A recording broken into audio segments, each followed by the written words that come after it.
all rise for the pledge, please?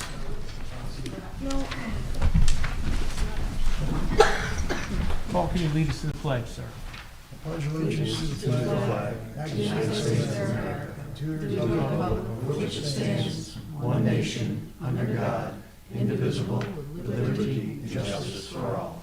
In a moment of silence for the men and women in the armed forces, our first responders, our veterans, those fighting the good fight in the Ukraine, those poor lost souls in the Nashville shooting, and also those that lost their lives in the Mississippi tornadoes. Thank you. You want the creed? Yep, we gotta do the creed. Creed? Katie? Yes, Oh, sure. leg. The American's Creed by William Tyler Page. I believe in the United States of America as a government of the people, by the people, for the people, whose just powers are derived from the consent of the governed, a democracy and a republic, a sovereign nation of many sovereign states, a perfect union, one and inseparable, established upon those principles of freedom, equality, justice, and humanity for which American patriots sacrificed their lives and fortunes. I therefore believe it is my duty to my country to love it, to support its Constitution, to obey its laws, to respect its flag, and to defend it against all enemies. Thank you.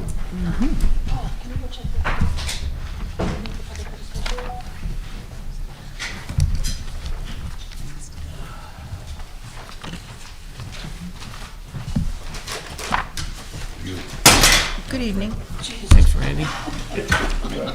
We got this one already. Any Okay. public?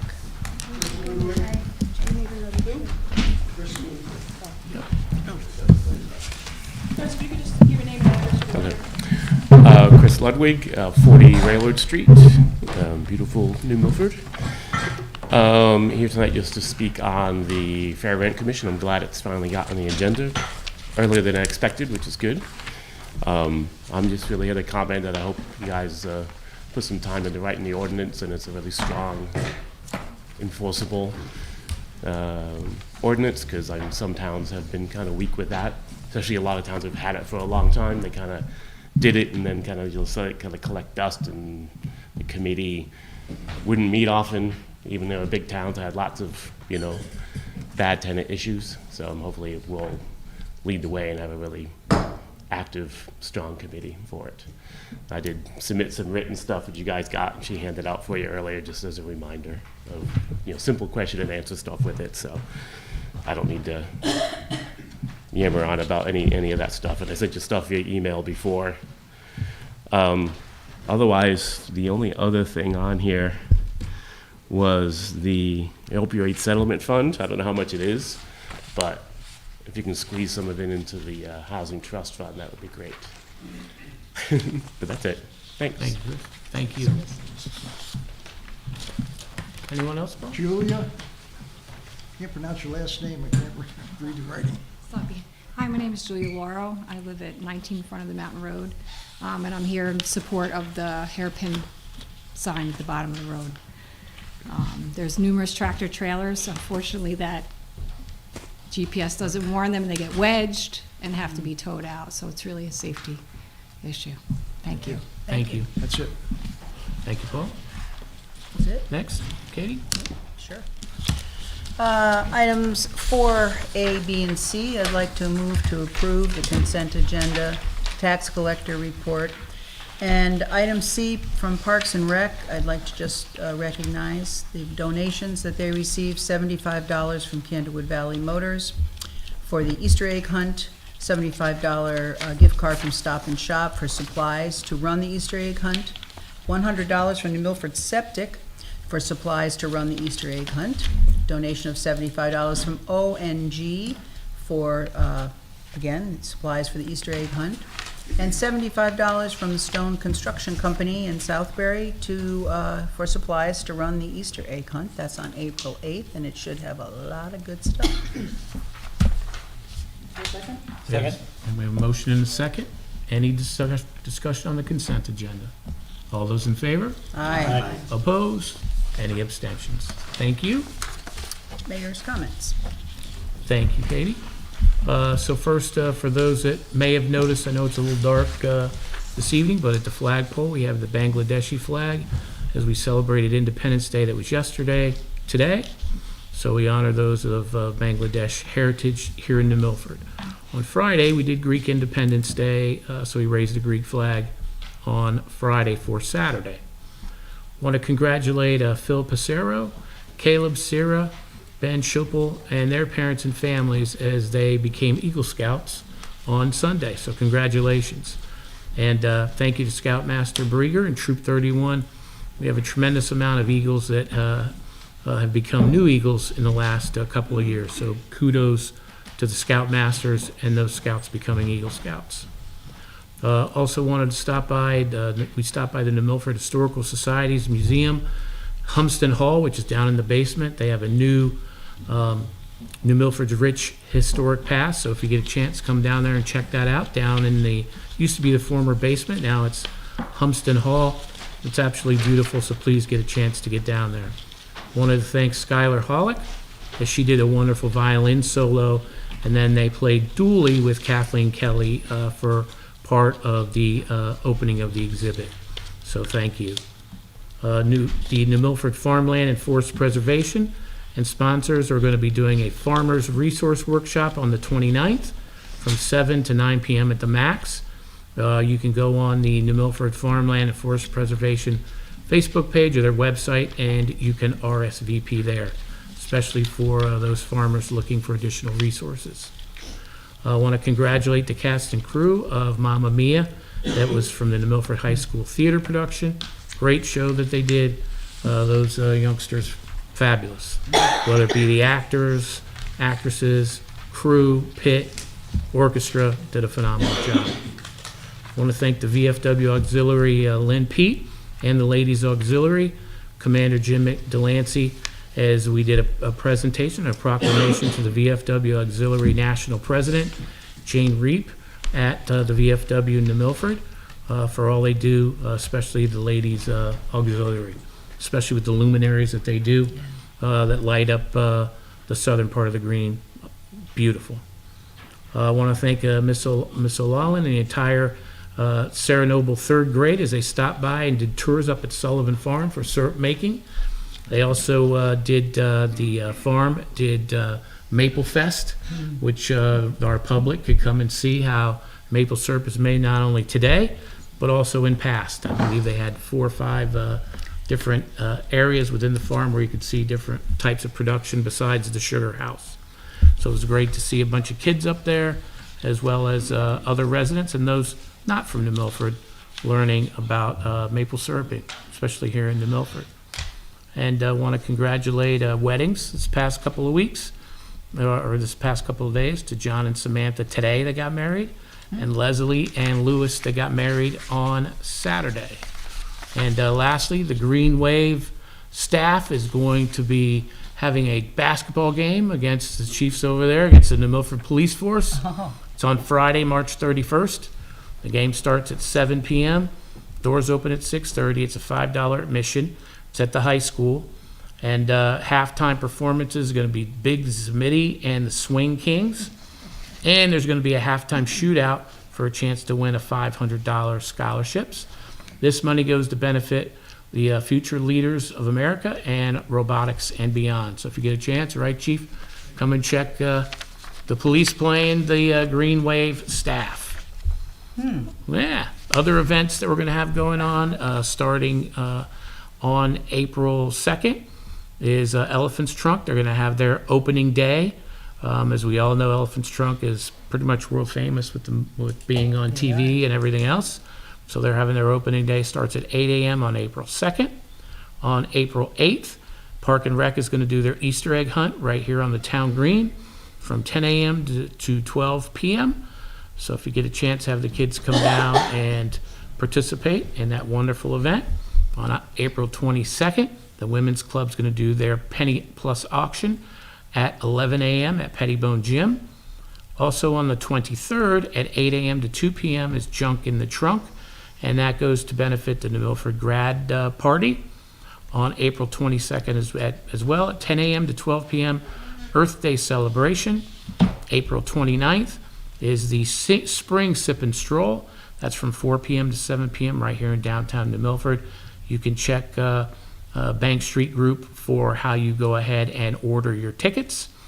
Also on April 29th, from 6 p.m. to 10 p.m. is the Pride Prom. And thank you to the Youth Agency. That's at the Max. And we'll stop at May 6th from 9 a.m. to noon on the Green.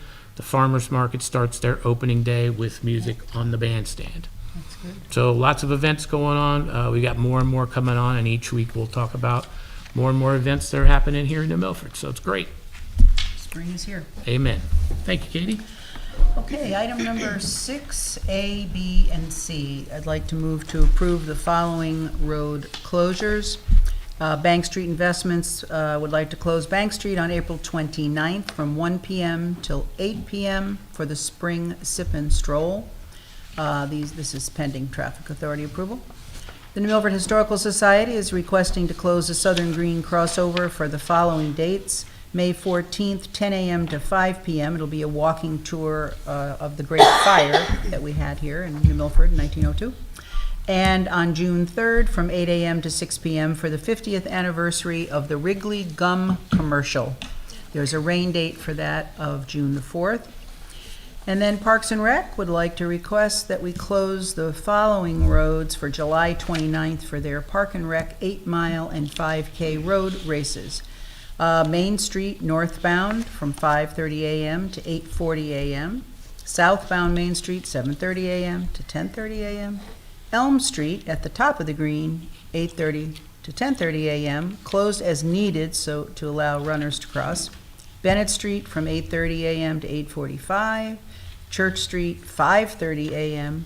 to 10:30 a.m. And then the intersection of Church and Main 5:30 a.m. to 8:40 a.m. And the northbound closure from 8:40 to 10:40. And these are all pending Traffic Authority approval. Any discussion? All those in favor? Aye. Opposed? Any abstentions? Thank you.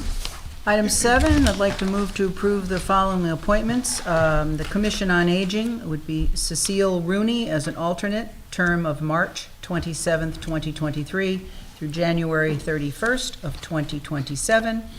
And on the Planning Commission, Victoria Cavallo as an alternate for a term of March 27th, 2023 to January 31st, 2025.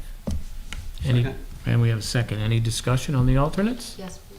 Yep. Just one question. On the planning, is that just filling the vacancy? Yes. On the planning? Okay, thank you. Any other discussion on the motions? All those in favor? Aye. Opposed? Any abstentions? Thank you. Item number 8A has been removed. And Item that will 8 be at our next meeting on the 10th of April. Okay. Item 8B, I would like to move that we approve the installation of the hairpin curve sign and it's a 900-foot from intersection sign. I guess that's where it'll be, on front of the Mountain Road. Do I have a second? Second. Thank you, Chris. And Jack, if you could come up and talk a little bit about the reason why it's before the town council is that front of the Mountain Road is a scenic road. So being part of a scenic road, that we have to bring it to council, any kind of additional signage that may be needed on the road. So Jack can talk a little bit about it. We do have a resident that talked about the need for the sign, especially if you have trucks that are going up that area because of the navigation systems and causing a lot of trucks to get stuck there. So Jack? Yeah, we had received a request for a hairpin sign curve to be installed in front of the Mountain Road. Mark Rosa did some investigatory work, went out and reviewed it along with Mike Boucher. We did make copies of pictures that both Mark and Mike have put together, just for so you can see it. I did forward to the mayor today, there's a video that Mike took when he was driving up, so you can see the severity of the curve. Again, the resident said she would come tonight and just support the request. We think it's a good request. If you look at the amount of a curve that you have in front of the mountain, tractor trailers have no business going up there, and we're trying to find ways of preventing them from doing that. The traffic authority has approved this sign, but subsequent to that, I looked at it as a scenic road. So as part of our following the scenic road ordinance, I asked the mayor if we should bring that to the town council, and of course, he stated we should. So we presented that to you tonight. If you haven't got a copy of the pictures, I think I put them around. There are extras. It's actually there today. Okay. I'm familiar with the road. Yeah, Oh, thanks. definitely not place for a tractor Yeah. trailer. I think it's a very good recommendation. So we request that you review it and at some point, give us approval so we can install the sign. And Randy, the next steps, I'm sorry, Alex, the next steps is, if the council does agree to this, what would be the next thing we would need to do, So this is if any? this is a municipal road, it's not a state road. Yep. Report it to the traffic commission and go for it. They've This is a matter of approved- safety, correct? Yeah, this is a matter of safety, and they have already approved it, so we're bringing it to the council for their review and their action pursuant to the scenic road It's a ordinance. safety recommendation, so nobody's gonna fool around with it too much here. Alex? Will a sign like this actually keep the trucks from going up the road? I can't guarantee anything, I wish I could. It doesn't mean something to them as? Oh, yeah, this is a standard sign that's approved by the MUTCD. We don't just take an arbitrary sign. No, I see. Yeah, but- and it does mean something to them. The problem we're having is that GPS sends them on that. We've been trying to label a lot of the scenic roads, they're narrow, and GPS sends them there, so on some of the roads, we've put like narrow bridge or something like that to try to keep them from going on those roads. This is our first, this is what's allowed by the MUTCD. We're following that exactly as we should. We'll put that hairpin turn sign there along with 900 feet, so that they know that that's there. And hopefully we'll prevent everybody from going up that road and having to back down. Now, it's not that it means That's what anything the to, sign we looks like. Yeah. send a letter to Google Maps, also to Garmin, and we ask them if they could please withdraw that.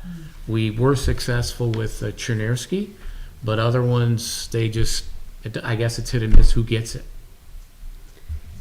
Wow. Al, sorry.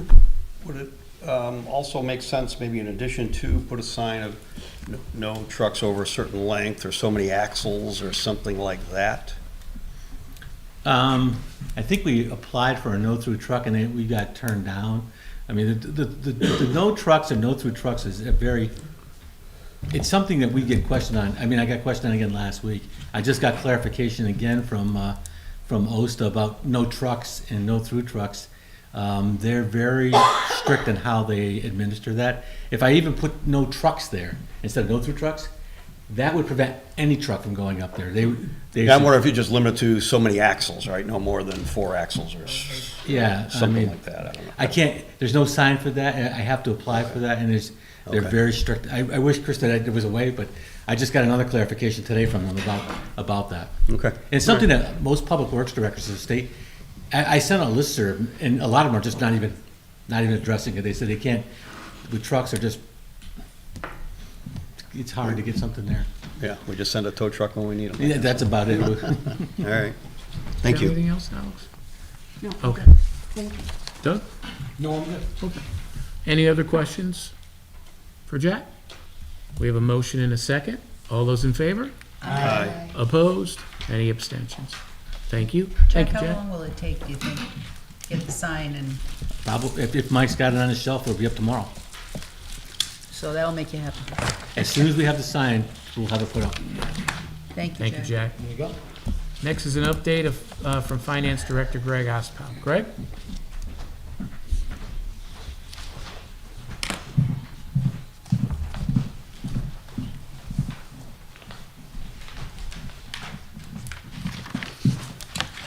Good evening, everyone. This is February's financial update. You have no doubt heard of the recent bank failures. I have reached out to our banks who assure me that we have no exposure to any of the failed banks. The majority of our funds are currently in STIF, which invest in only the highest-rated short-term securities and notes of the federal government, as well as AAA-rated corporate notes.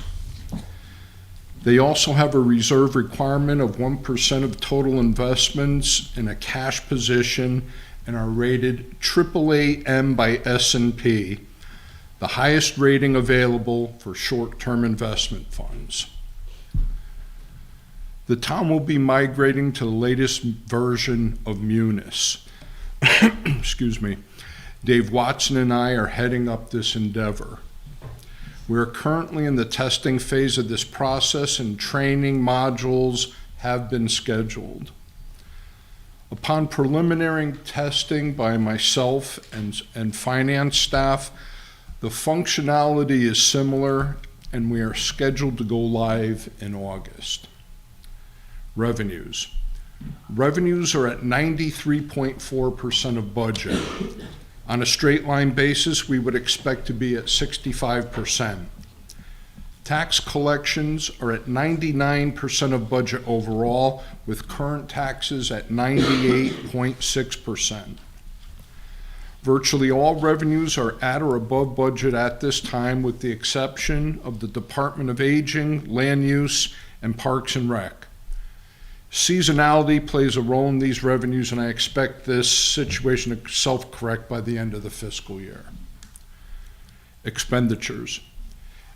Expenditures on a cash basis are 66% of budget. There are no overall concerns with expenditures at this time. In summary, on a cash basis, revenues are at $102,326,063.87, and expenditures are $69,455,139.18, leaving the town with a positive cash flow of $32,870,924.69. Greg, any questions for Greg? Chris? Greg, on the Munis upgrade, so the current version we have today, are there any modifications to that software? Nothing, how can I say it? Nothing material. It's basically the same or similar candy in a different wrapper. A lot of the functionality is the same. It's more user-friendly in certain instances. Yeah, not comparing to the new version. The existing version, did we do any modifications to it after we bought it? There was another upgrade from our original installation. But that was from the OEM.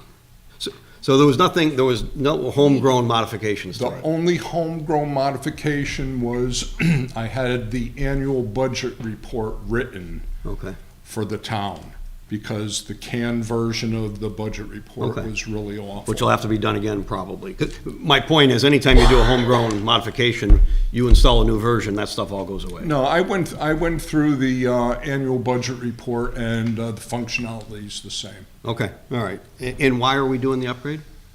Because they're no longer supporting the 11.5, so we're going with the latest version, which is, I believe, 21.7. Okay. And you have the ability for in August, if you go live, if there's a major glitch, you can go back, so the town doesn't grind to a halt? No, there's no intention to go back. Right now, like I said, I went through a lot of the functionality. Next month, I'm going to be pushing it out to department heads and end users so they can go through. I did a lot of their functions, cash receipts, requisitions. It's pretty much the same. Okay, all right. Okay, that's all I got. Thank you. Alex? Oh, Hillary? Yes, as we're coming to the end of the fiscal year, I'm wondering about the fire, the high school fire. Was that, do we know how that shook out as far as in the budget? I know that the, for example, the Board of Education incurred numerous expenses on the fire for that year. So I'm wondering if we understand what the deductible was, if that's in there already, and if we know what our cost for that fire was. There was no additional cost as far as the budget. The budget did not change. No, the actuals for the end of this year, for this year. I'm not understanding. So the Board of Education incurred costs from the fire for their end of the year, for their operating budget that ends in 2023, right? As did the town? Jack, No, I'm, The- I'm gonna let Jack's running the program through Okay. Karma. Okay, Yeah. So he Yeah, can- yeah. he can probably give you a better Okay, answer, great. Hillary. great. Jack? Yeah, all of the bills and invoices are being run through Kerma. A lot of this has not been finally shaken out, because they go through each bill, and they look at what they feel is valid, what's not valid. There's a lot of invoices. The checks have been starting to go out, to the various contractors, that have put in their bills. We're asking everybody to be patient. I talk with Jason Day probably once a week to see where we are. We've got a couple more that we went through recently. The Board of Ed has asked, and I'm working with Jason to get them a final answer, but that has not been determined yet. So, but it has to be by the end of the year, by June 30th, and their request, I think, that came was like $500,000 from Board of Ed, It's right? about that, yeah. About $500,000. And speaking with Jason, he is working through, because it's not like there's one request, it's, the spreadsheet's probably Yeah. like about 80 lines. And so he's got to go through each one of those, along with all the Belfour invoices and everything else. So he is going through those right now. I see, so They've that's, been working through this. This is a very large exposure for Kerma, Mm-hmm. maybe one of their largest. And so it's taking them, they're doing their due diligence, that's all I can tell you. so what happens on the town side if we get to June 30th and we haven't been able to reimburse Board of Ed for that, for their costs of their operating expenses? That, I can't answer for it. I have to see at, the end of the fiscal year what So Jack, what did the board- impact What did is. to answer Hillary's question, Yeah. what did the Board of Ed ask for reimbursement for? Well, a lot of it, Mayor, is like things that they would send through. It's like computers, projectors, whiteboards, things like that. There was some that was overtime that they're looking at now. There was an invoice, I think there was an invoice for moving some chemicals from upstairs, downstairs. It's all the ones that if you remember, there would be a request that would come in, we would authorize, we would say, go ahead and do it. And as part of that, they have, Kerma and Jason Day are going through each one. And they're reviewing them to make sure that the charges are right. I've talked to Jason about the process, and there are some that they're not approving because they don't feel it's part of the fire, or that they felt it's a duplicate invoice or something like that. And it's all for goods and services that are part of their operating budget, meaning they can't not be reimbursed for that before June 30th, or they're in violation of the law. So I was just wondering if we had a plan, or if it was, Well, we again, were rectifying it, or if we've heard about, and obviously it's taking longer to understand where we stand with currently. It depends what source of funds they're using, their operating budget or their capital budget. If it's capital budget, that's a multi-year fund. No, so this that- was all operating. expenses, see, I'm goods not- and that- services. That would be a question for the Board of Ed. I'm not Okay. really involved with that. Okay, so that was the question. Jack, can we get I just something wanna- from Kerma that we can give to the Yeah, council? they have sent me the request. I got another one today on it that I was gonna go through. And tonight. could we also get, as Hillary had asked, could we ask them to break it out too? Yeah. What was given to them by both the town and the Board of Education? So Yeah, I you can can do see operationally what it is? Yep. Yeah, Thank we you. can do that.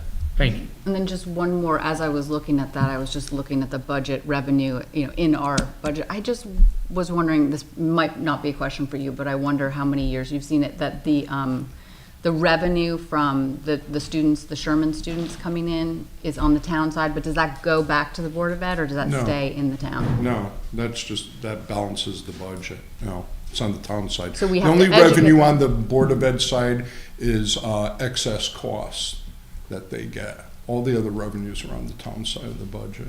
And what about the grant, the $12 million grant? Does that get sent to the Board of Ed somehow? That or- goes directly from the federal government. Right, so Yeah, it comes for into food our services, revenues. that's in a separate fund. They have a grant fund where those monies go. But it's in our revenue? No. So then I'm talking No. about something different. No. It wouldn't be in the general fund revenue. That would be the grants fund that the Board of Ed accounts for. Okay, so the ECS is, grant. oh, that, yeah, that's town, goes on the town side of the It goes on the ledger. town side, and then does the town put it into the, or does No, that it just all, come in? it all balances the budget. It I see, it's okay. Right. Okay. Those were my only questions. Doug? No. Oh, Katie? I have a question. Beth, Munis? Munis. Yes, You said that this was version 22? 21.7. Holy moly. So we're making kind of a quantum leap. I guess we are, yeah. So I guess the question I'm going to ask, and I'm sure the answer to this is no problem. The problem that we had with having part of what you ran not come out the way, grab the wrong year, is that now fail-safe in this new version? No. That it can't happen again? No, people need to be out of the system. So that Period. was the reason that it happened, is that someone did not log There out? are several people in the system. Several people. Correct. Okay. So my intention is to run the year-end closing and opening process on a weekend. There would be absolutely no reason for anybody whatsoever to be in the system. What if they just I don't know if it times itself out, Munis, but can it just be left on Friday when you go home and it's on? I don't know, it's active? Well, I can always check, but then again, what if somebody went home and they didn't log out? That's what I mean. Yeah, no. Does that affect it? Yeah, sure. Okay.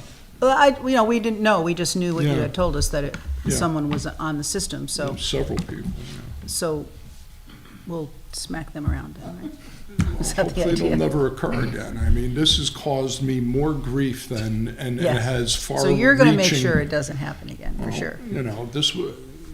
I'm not happy because of that. I really, it's very disturbing. And is. there's still gonna be one more issue when we get audited. I have to provide the auditors Right. the correct budget, which I can, but they would normally access it themselves. But I have a file set aside that has the correct numbers, so And the auditors are okay with that? I already let them know, Right, Yeah. they're aware. so they're aware. Well, thanks. Just a quick question. Tony? There's no way for you to work with the IT guy to have, like, it frozen for you to have access and only you at a certain time to do that? No, we can't do that internally. I would have to reach out to Tyler because it's hosted. It's in the cloud. So, again, in 10 years, Doug, this has Right. never occurred, never. Right. I don't expect it to ever occur again.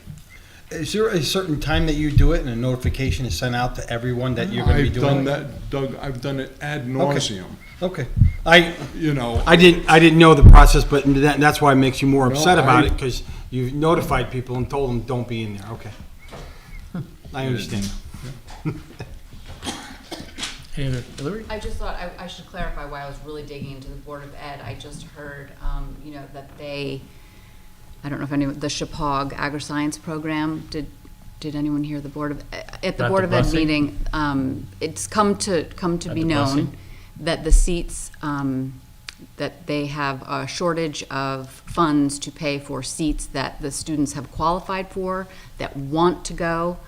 And so basically, the sum that is needed is about $145,000. So I was just looking at all the revenue that comes from the Board of Ed side of our budget and thinking, can we somewhere, and I know the budget's done, and so I know this is a weird, and I've never, gone through this process fully, but for this to come to light so late, I'm thinking, is there a way we can find this $145,000 somewhere in this budget to allow these students to go to the agri-science at Chapag, that they scored perfect scores to get in, they all want to go, their parents came and spoke passionately about how much, they want to go. So I just thought, Hillary, I think that's where is all there- great. I think what we need to do is talk to the board first, Yeah, because that's their purview. But And then- I can send an email, I think the chairman's right over there. yeah, I can send an email to the chair, tell him of our interest, of and finding the funds. see if there's something we can do. Awesome. Is that for next school year? Or Yes. That's next school. Next school. So this budget, yeah, that we just. And they all went through process Yeah. to be accepted, and they were. Yeah, so that, I think, It's a great program. thank you.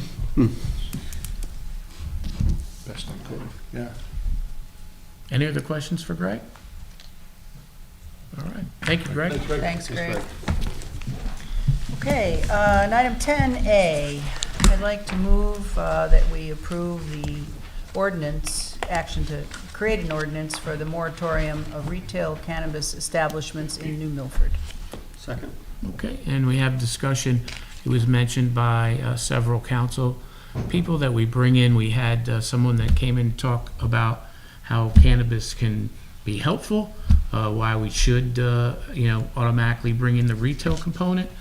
And then we was asked to bring in the counter, so we have. So tonight we have the chief of police, Chief Cerruto's here. We have Jason from the youth agency. We have Diane and Ivana from the Milford Can. So what I'd like to do is start off first with Jason.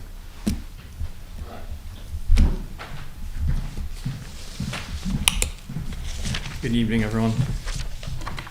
Jason O'Connor, Executive Director of the Youth Agency.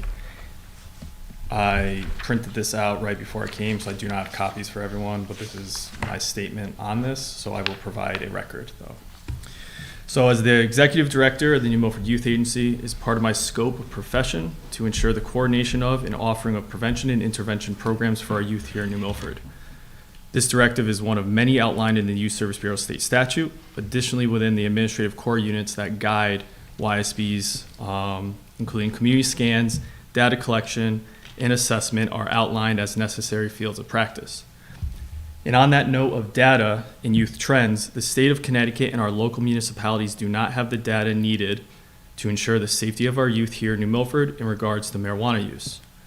We are not Massachusetts, Colorado, New York, or any other state that has legalized adult use cannabis. But we are New Milford, Connecticut, and we can control, evaluate, and assess actions that affect our community. This is why I support a municipal moratorium on the retail sale of adult use cannabis here in New Milford. Last week, I provided written testimony to the Connecticut General Assembly's Joint Standing Committee on Public Health to support raised House Bill 6915, an act concerning cannabis use prevention efforts related to youth. In that testimony, I directed that cannabis prevention efforts need to safeguard our children and ensure Connecticut has a proper regulatory system in place to oversee licensed establishments, approve new products and product packaging, and work with local law enforcement to conduct compliance checks.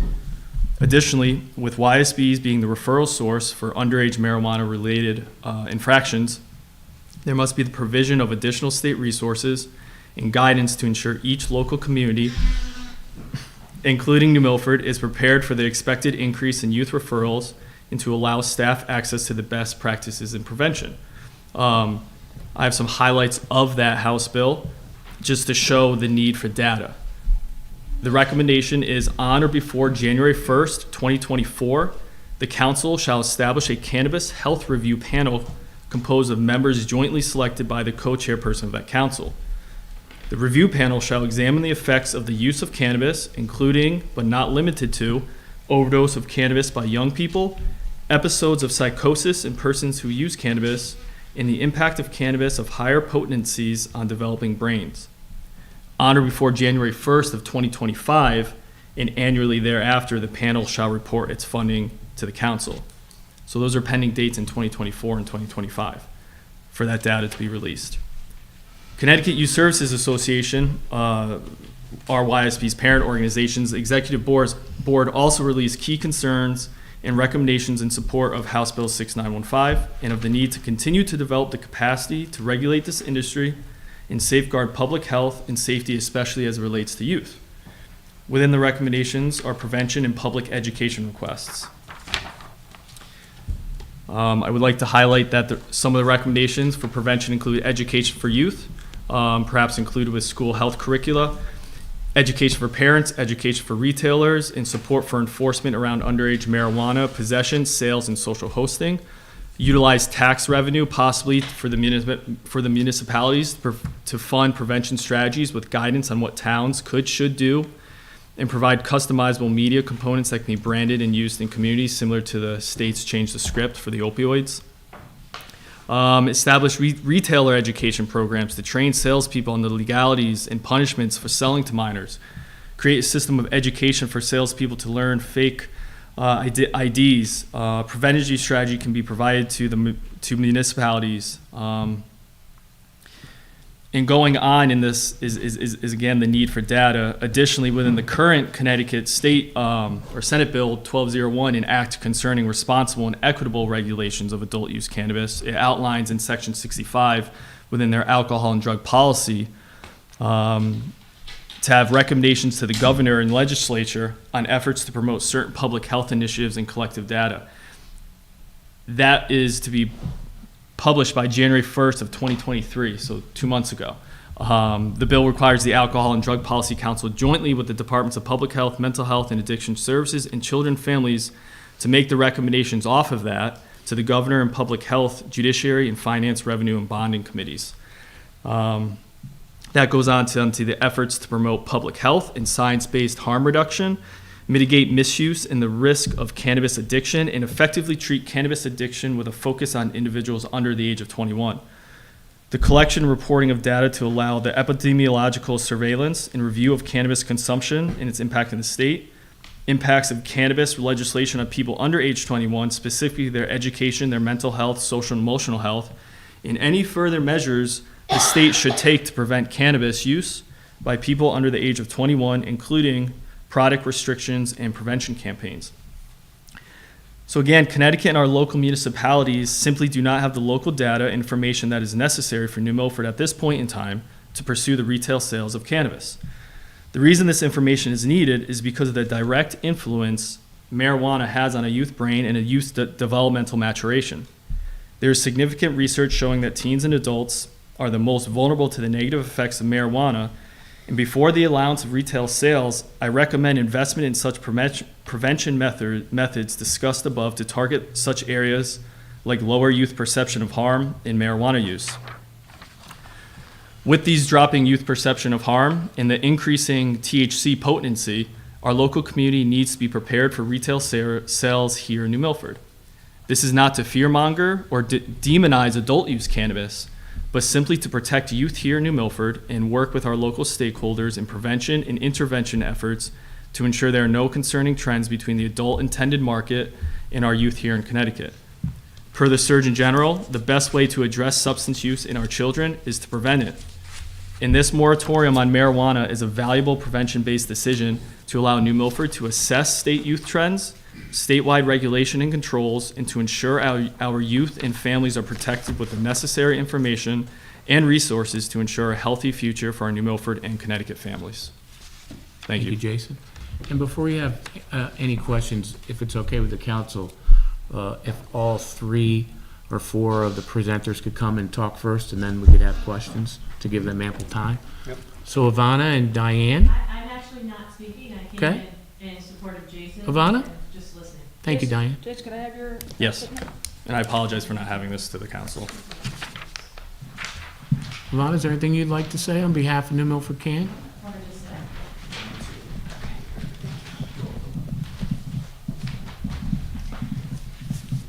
Thank you, Council. Diane Swanson, co-chair of New Milford Can, Ivana Butera, co-chair of New Milford Can. Yes, as Diane mentioned, we were coming here to learn more about the moratorium to support Jason and his views of prevention and the protection of our youth.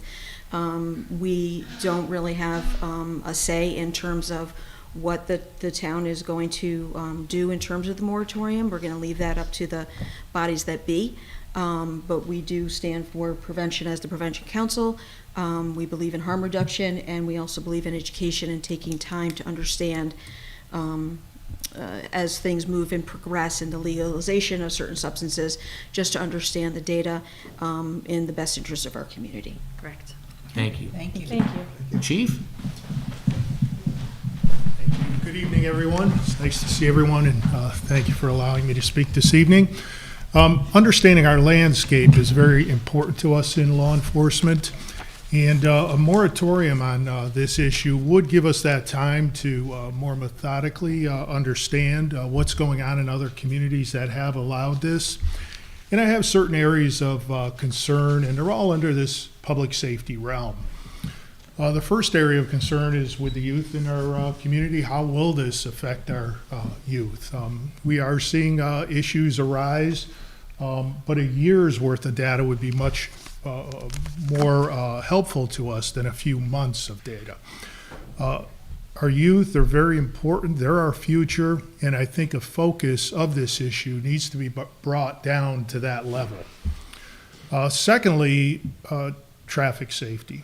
You know, we're in a process now of training our officers how to detect people who are drugged driving and under the influence of marijuana. And that takes time. We do have experts at our police department who are working to train our entire staff.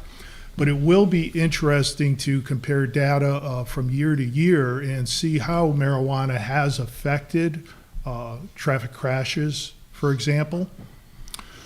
Another area of concern is going to be crime. What type of crimes are these other communities experiencing? You'll see studies across the nation, some saying there's an increase in crime, some saying there's a decrease in crime, some saying there's no change in crime. But to Jason's point, legalization in Colorado or Washington State is not the same as it is here in Connecticut. The laws are just different, and the outcomes, therefore, might be different. So our youth, traffic safety, the crime issue, and lastly, the unknown.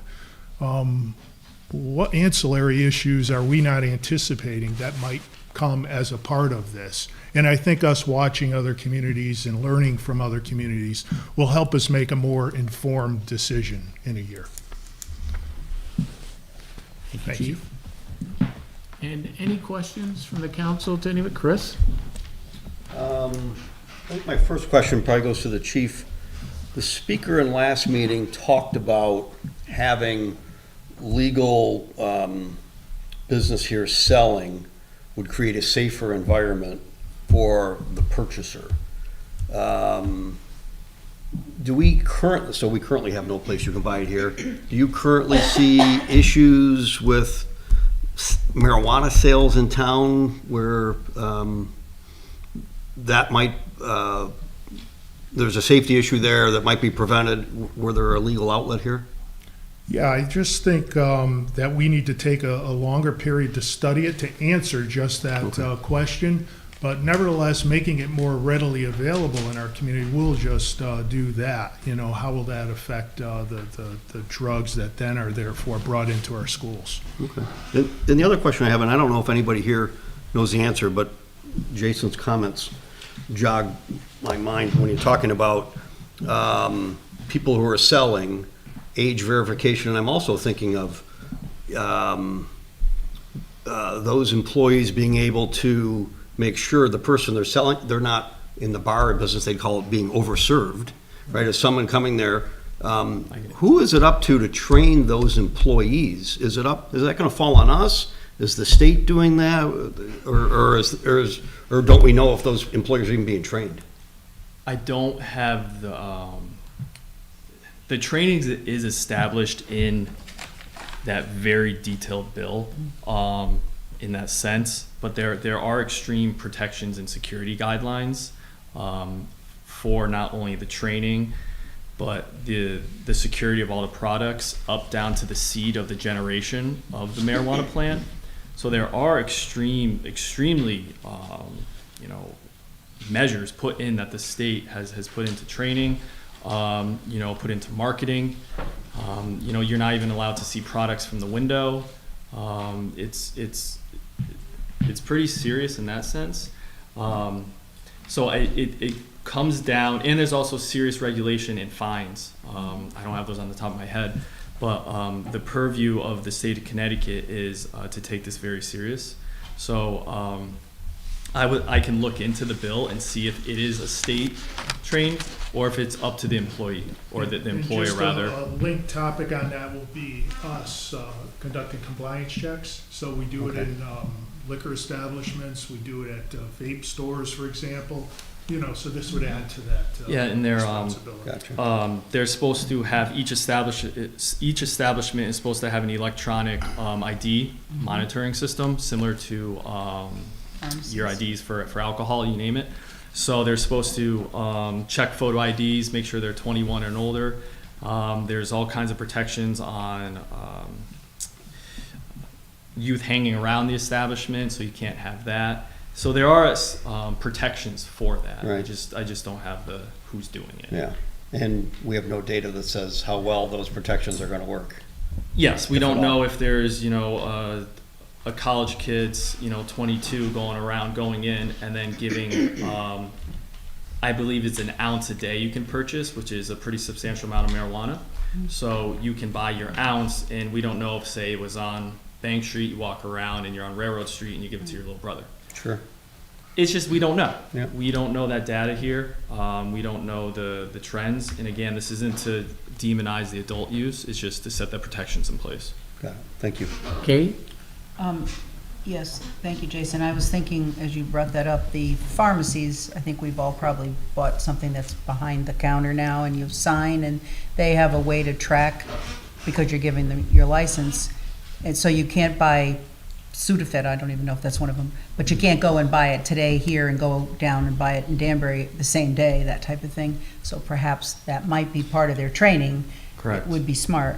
My other question is for Randy. The moratorium, so it's for a year, but we could stop it at any point. So if we wanted to say that we wanted to stop it in order to add this, I guess I should ask the first question. Can this be added to a referendum in November? Can we have our town? This ordinance right now? No. Yes, this ordinance, or any ordinance that says the same thing. You could, as a legislative act, you can remove it to a referendum. In November, It becomes a question, a ballot question. okay. And Question is whether, oh, no, that's your issue. Go ahead. that'd be your issue. But you know what I'm saying, is to put this to the taxpayers or public in our town. So to do that, if this, I'm not saying that everybody wants to do that, I'm just curious. So that I asked you the last meeting, this moratorium is for a year, but we can decide at any point in time after 22 days that it's publicized to say, all bets, we don't want to do it anymore. We can break that. You have to moratorium. go through the legislative process to repeal it. Yes, but that's You can't just say possible. we're not doing it anymore. Right. After 22 days, we can, if we all got back together and voted to repeal it, we could. Yes, you could. Okay, and then from that point, could it go on to the referendum? You'd have to go through the process, you'd have to do a proposed ordinance, and you'd have to send it to a referendum. Correct. The And in question is whether you time- want to send a moratorium to a referendum. No, maybe not. I'm just asking, because here's the really thing I'm thinking about, is when we say we want to repeal it, and then we want to put it on a ballot, there's a time frame. That's not going to happen in a day. No, no. So what could happen in that time frame? Because you said when the moratorium was removed, anything could happen. Sure, when moratorium is removed, then state law applies. Okay. So what you would want to do is you would want to go through the normal process if you're going to let it stand. Or you can repeal it. You could outlaw, prohibit marijuana altogether in the town by way of a legislative act, which you would want to be a referendum. Right, but to allow the townspeople to vote on it. Yeah, it'd be a referendum. If you want to, essentially what they used to call a machine vote. Yeah, Right. right, okay, You'd go through the Title IX process and our charter process to do that. okay. Thank you. Go ahead, Doug. Thank you all for coming. So there's both sides of the spectrum that have been going back and forth with. Obviously, one is, the marijuana and stuff like that, the safety issue and stuff. But the health issue is also if you have somebody who's having the good marijuana as opposed to the bad marijuana with the fentanyl and stuff like that. So it's always a safety issue. And I've been going back and forth. I'm thinking, well, Danbury has it now. So people are going to Danbury, so it's closer than if somebody had to go to Massachusetts, they might go to the black market around here. And so I'm feeling more comfortable with the moratorium now than I would if it wasn't close by. Because there's, most of us have been affected or know somebody that's been affected by the bad marijuana. I'm sure the chief sees it all the time. So I would support it for now. Obviously, it's in our lives. It's going to be here forever. So it's a new world we all live in. It's not as bad as it was 30 years ago when you heard the word marijuana back then. But considering that it's for sale closer and that you guys are coming before us and give us the data and the chief has given us his information, he needs to learn about it, I would support it. But knowing that it's going to be a part of our lives in the future, but at least we'll feel safe about it, knowing that you guys have got the data, come back in front of us, and like Randy had stated, at any time, this body can repeal it, and we feel like you've given us enough information, it's safe, and that because it's local, the kids, if a kid wants to go get it now, he can go to Danbury as opposed to trying. That's my biggest concern, because I've seen it in my life where this bad stuff comes in from wherever, and so it's a tragic situation to see. So, but that was more of a statement than a question, but I appreciate everybody coming out here tonight and putting more perspective in it, so I thank you all. Mary Jane? So I have a question for the police chief. Like in the past year, how many overdoses with marijuana laced with fentanyl have you seen? Do you have any idea what the number is, or? In our community? Yeah. I don't think we've had any marijuana laced with fentanyl in this community. Okay. Last year we had 20 overdoses, 15 of which were opioids. Okay. None of them were marijuana. So you laced. haven't picked up anybody that's got marijuana laced with fentanyl?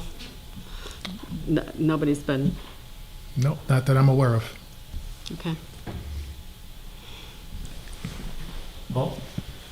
Maybe took some of the wind out of my sails. That was a I'm sorry. thing that I brought up, that I thought that the public should make the thing on the ballot for a referendum. It's not really fair for 9 people to decide what 30,000 people want to do. But that's something that Brandy and obviously the mayor can talk about.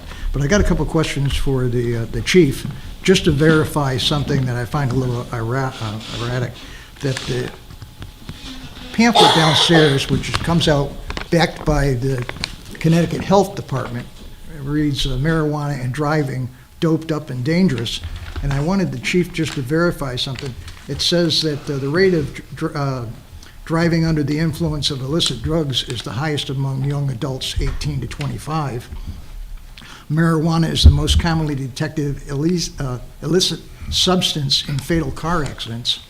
25% of seriously injured drivers tested positive for marijuana, and marijuana use doubles the risk of car crashes. Do you find that possible? I do find it possible. I don't exactly know those stats to that nth. But what I do know is marijuana stays in your system much longer than alcohol, for example. Alcohol will dissipate over hours, and within 24 hours, you probably will not be able to detect it. But with marijuana, you'll be able to detect it days later. And any example of a serious motor vehicle crash, maybe even a fatality where a blood test might be run as a part of an autopsy or another examination, there is a higher possibility that there'll be marijuana still in somebody's system from days to a week later. Chris? Just on that note, you can track that there is marijuana in the system. Can you quantify it like alcohol? There's a blood alcohol level. Is there a similar number for? There is a law that details that a detectable amount in your blood is illegal. Oh, And okay. it's a different standard than alcohol, for example, where it has a limit. Gotcha. Okay. So it's not as easy to detect that level. Yeah. In other words, there's not like a breathalyzer. Correct. Right, like you can't, it's Right. all behavioral based. Correct. Yeah, okay. Just one quick, Jason, in that data, when you go through the data, could you find out what the percentages of edibles per, just as opposed to marijuana that's being sold? Because I know a lot of people use them to sleep. Yeah. They help them with pain and stuff like that. Would there be any kind of data that you could drum up from that of what the percentage of sales are? So it's interesting because in the acts, it basically says that it can't be marketed for any palliative or that kind of care. Right. So I don't know if the state will provide that data. Okay. Maybe the medical marijuana dispensaries can provide that data in the sense of saying, hey, we sell this amount of edibles or this amount of vape cartridges, and these are the purposes for it.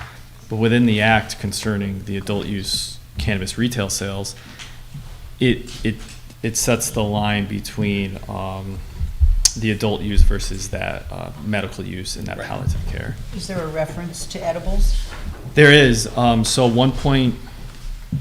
You can have up to 1.5 ounces on you, and of course I don't have my notepad. So that's a weight.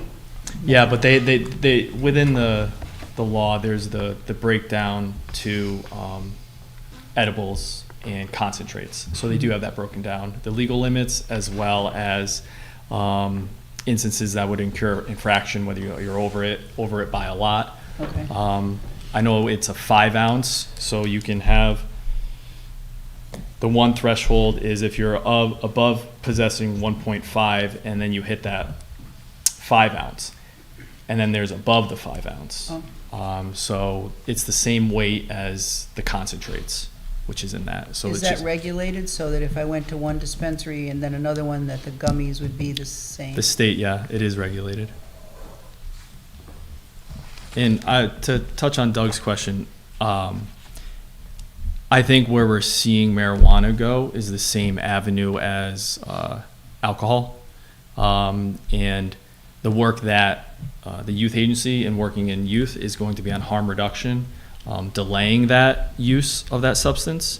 There are extreme protections in this for, at least here in Connecticut, on marketing, sponsoring events, ensuring that, populations under 21, if you are marketing to it, they're not going to be above 10% of the event.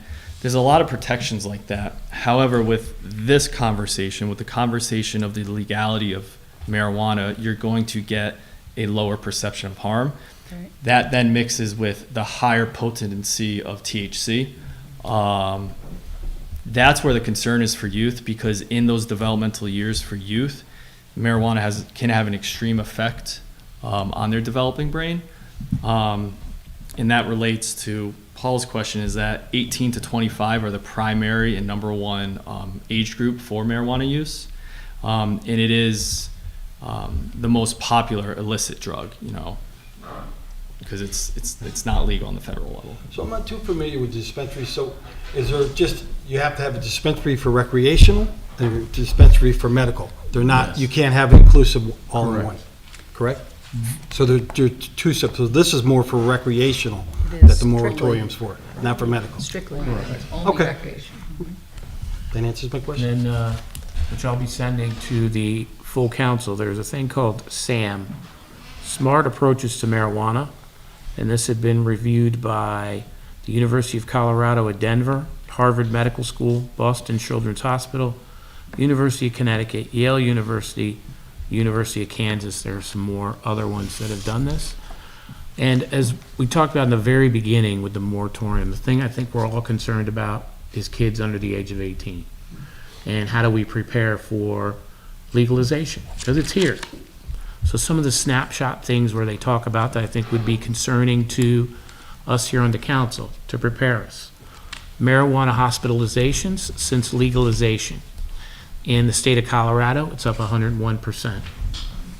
In the state of Alaska, it's up 45%. The marijuana potency that we just talked about a few minutes ago, in 2008, comparative to just a flat data line, was up 8.9%. In the year 2017, which is the last one this snapshot has, is up 17% in potency. In concentrate potency, in 2008, it was 6.7%. And then in 2017, it's up 55.7% in potency. They also talk about past years. Youth use in legal states outpaces such as non-legal use in those states that do not have legalization. In the past year, and that year is a data line of 2020, up 16.4% comparative to a non-legal state, which was up 12.1%. Also, youth past month vaping has increased dramatically since it was first recorded in 2017. And you guys will get all this, I will send it to you. But I could go on with some other stuff here. Percent increase in calls made to the Poison Control Center for marijuana exposure following legalization in a state. So in the state of Colorado, From the year 2013 to 2019, it was up 112.8%.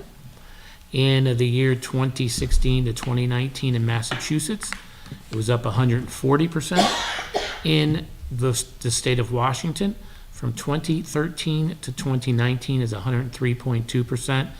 And the reason why I bring those things up is I think as we move along, we need to talk to Nuvance to see what their protocols and processes, since they are the largest hospital network in our area. And I think that's something that we need to be cognizant about as we move forward with this particular data. And I'll send this, it's about 150 pages. I'll send this to the council so that you guys can take a look at it as well. But those are just some of the kind of sticking out numbers, data numbers that we saw.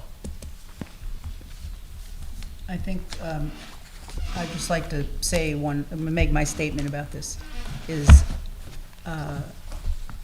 as Paul pointed out, we're only 9 people, but we are the 9 people that were voted to make decisions. And I realize that sometimes we've made some very tough decisions and not everybody's happy about it, and that's not why I'm saying this. I think that this is under the realm of health, and in particular, because adults, we could argue to say that adults could get weed if they wanted it. But now we're talking about having stores, edibles, and it really falls under health and children. Even if 18, you're still a child. So in my thinking, I would like to see us approve the moratorium, but I'd also like to see us discuss, because we can't really make a decision about a referendum, a vote of the public now that could take place then, is that we have the moratorium with the understanding, or the whatever, tacit or loose agreement, that depending on how many people feel this way, this is how I feel, that we move forward and let the people who live here decide, because it would fall within our year, and let them decide if they think it's a good idea to have a dispensary. Doug makes a very good point that, 15 minutes down the road, if that's what you want, you can go. So. What's everybody's thoughts on putting it on for a referendum? I don't have an issue with it, sir. I don't have an issue with it either. Yeah, I don't have an issue with that, and I think approving the moratorium, I think if we do put it to a referendum, I still think that there's an encumbrance or a responsibility of this council to, sort of set up our own monitoring commission or committee, that we are also looking at the data just from New Milford, and see, so if the referendum comes out that the town wants it, that we then empower ourselves to monitor and watch and put the guardrails in for all the reasons Jason, And clearly, the data here is, you can see some of it went back to 2008. Yeah. But you can see escalation even in those days, Right. when there weren't as many places to go. So we can sort of extrapolate that that'll continue to increase. To what degree, we don't know. Will it plateau? Of course, we don't know. Right. But I agree with you that. Real quick, Randy? Yeah. How would, knowing kind of as we continue to talk, what the sense of the council is, looking at this as to be a referendum issue? You can do it, the referendum, a couple of ways. You can have, as Jason pointed out, 10% of the voters petition for a referendum. Or you can take it from the town meeting agenda, Yep. and you can place it on a referendum, I think it's 14 days hence or something like that. But that's a machine, that's Yep. registrars and everything kind of a vote. Which could be into this municipal election, correct? Oh, yeah. Could dovetail it right into that, so it'd Yes, be on the. you could have a question. If you go into a municipal election, I'm not sure if you have to get it approved by the Secretary of State. You may not, because there's no federal election here. But we could the- ask them just to be But certain. the reality is that you should take all the checks and balances you can Mm-hmm. on this issue. Now, it's not the same as a prohibition, but it is a prohibition for a year, or however long. I would suggest that we sit down and talk about it, set forth a time frame that you want this referendum to occur, whether it's at an election, a regular election, or whether it's a special question. It depends on what the turnout is gonna be. It's gonna be better. And then Randy, Hillary brought up a good point about setting up something afterwards. So if it's, the moratorium expires, or the council decides to use recreational cannabis, or the public through a referendum, a question I have is we're supposedly, and it's a big supposed, right, supposed to get 3% revenue off of that, right? I've not gotten any information from the Department of Revenue Services concerning how that's gonna happen yet. Right. So I'm just telling you, I mean, I represent 7 towns, so you think one of them I would've gotten something from them, but no. If we were, and that's a big if, right, to the council, could then the council legislatively earmark some of that percentage to go towards what we just talked about a few minutes ago? Youth education when it comes to marijuana, being able to have the police department do spot checks. Could we as a legislative body be able to institute a certain percentage of that to go to that? You can do that as far as the legislative body goes in the budget process, I see, but this is gonna be a general revenue. Okay. So it has to come in, it's not like a grant right. from the state. A state from the grant, you don't need to go to the Board of Finance. Okay. But the fact is that this is not a grant. It would be a taxable entity, a taxable event, and that would be same as like a cost-sharing thing. So I'm not sure, and this is all, you know, uncharted waters.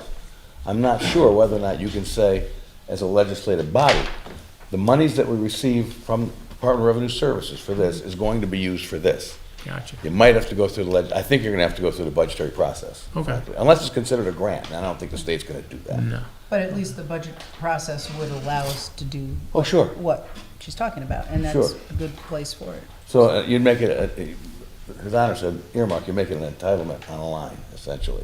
Just like we do open space, you have that That'd be a line. line item, Yeah. I guess. Yeah, you do the same thing. Okay. Is there something that Good we idea. need to say if we vote on this moratorium that would lead to having the have it be part of the referendum, or we just have to do all these steps separately? I suppose you could, but in my opinion, and I want most your town attorneys opinion. say, go ahead. I want your opinion. My opinion is that's a budgetary process, and therefore you're gonna have a referendum based upon a yes or no. And you're gonna add in my opinion, a wrinkle to it. Oh, no, not adding that, not adding the tax. I'm just asking if we just stick with the fact we would like maybe to have the voters vote in November, because that way we get everybody at the, You mean Or May, pardon? November. November. not during the budget? No. You too. No, I think that would be a little bit confusing, and it would be a time crunch. So, I'm just a little confused. So if we pass this moratorium tonight, then what is the referendum question gonna be? Do you want it repealed? It would have to be, because if you pass it here, it's on the books. Correct. Right. So- So then it's the just, question's do you gonna want be- it to stand, which means it would stand another 3-4 months after? Yeah, here's what the question would be. But it would be somewhat of an indication of what our neighbors want to do, how they feel about this. What the question would be is, shall the cannabis moratorium enacted in March, or April, be repealed? That's it. That's the question. That's the It question. has to be a yes or no question. Right. And I'm just wondering, this is your decision, I'm not a policymaker. I'm just wondering whether or not that serves the purpose that you want. I don't know. I'd have to say, not to me personally, no, because I think it doesn't mean anything really, because they know that it's going to end at some point. It's gonna end in February or March. Could you put a referendum question, the town of New Milford shall or shall not have retail cannabis sales? Well, that would be a prohibition ordinance, yes. Could you do that at a referendum? Yes, you can. That is lawful for a vote. Have this moratorium that we're looking at, this ordinance. That's not what he said, that's not No, what I Your know Honor that, but said. I'm asking you now Oh, another okay. question. Because we have an ordinance that we need to move forward on, or not. Or not, right. Right. If we say we're not, then we're back to where we were. Well, Randy, and then I'm sorry, then I'll give the floor to Hillary, but I think they have to be two separate tracks, right? The moratorium has to do this. The moratorium would be in effect for a year tops. But November, let's say the vote comes in and the public says, I want to have legalized retail cannabis sales. Then that's the cue for the council to get rid of the moratorium. You still have to repeal the moratorium. Correct, but there's your cue from the public, right? So what you know, I've been doing this a long time, but I've never had one ordinance in effect, Right. and then it's not Right. repealed by the second ordinance, which is in conflict with it. So the reality is that, I don't know the answer to that. Because what you're saying is that we have assuming we have a moratorium in force, and then in November, the legislative body says, yay, marijuana should be sold in a retail establishment in New Milford. Does that veto the moratorium? I guess it would. I think it would probably repeal it. Yeah, because you told Right. us that this could be, Right. anyone after 20-some days can be, Right, you can do that, but you're acting by the way of a general municipal election, and you're having this in force. What I would prefer, you don't have to do it, because I think it's still lawful. I think, well, what I prefer is for the town council to repeal its own ordinance, and then have that voted upon. Got it, yes. I see what you mean. Just So- because it's cleaner, and I Right, can well, that's litigate what I that was a lot thinking. better. I thought we would have to repeal it before we brought it to the vote. And if we repeal it beforehand, does it still need to be a yes or no? Oh, yes, shall it repeal, right, yeah, by the way, when you do legislation, it should always be yes or no. Yes, I agree. As you know, town And meeting, that's a council vote, pardon me? repealing it. Yes, the council would Yeah. vote to repeal it. Yeah. If you enact can't it. put a certain date, like say the election was hypothetically November 6th. Mhm. You can't make the moratorium until that day, Sure you subject could. to the vote. Sure you could. This But way it's we- not subject to that No, vote, we it's a just separate end vote. that day. Right, so You end that can't make day, conditional and then we law. could come back and review it if we Yeah. want to extend it or not. Yeah. As opposed to making it a whole year, we could make it to the day of the voting, Yeah, correct? yeah, but the question is whether or not you want to do a moratorium at all, based upon the fact that you're going to put it on as a referendum in November at this point. I don't know what the answer is, that's a policy issue, not a legal one. I'm just backtracking a little off of the referendum, because I think what we're all in agreement and saying, and Jason said it very clearly, is it's legal now in Connecticut. We're all Right. headed to that direction, right? So basically the conversation is how do we best prepare as a town to protect our youth and to bring it about safely, right? And the most careful, planned way. So I feel like a moratorium for a year is going to give us all the time to sort of see what's happening in other towns, lay down the things that we need to protect the kids and whatever else bubbles up in other towns that we hear about from the chief of police, and then we can start to put that in, whether that means, no advertising here, only one in the whole town because of density of them starts to be a factor. So we get information over the course of the year. I think between now and November, we're not going to learn that much about, and then boom, if the public says, yes, let's have it, we're kind of unprepared to roll it out safely. I agree. That's, Well- I think I've got a resolution No, go of ahead. that. Your referendum question could be a two-question referendum, like we do with the budget.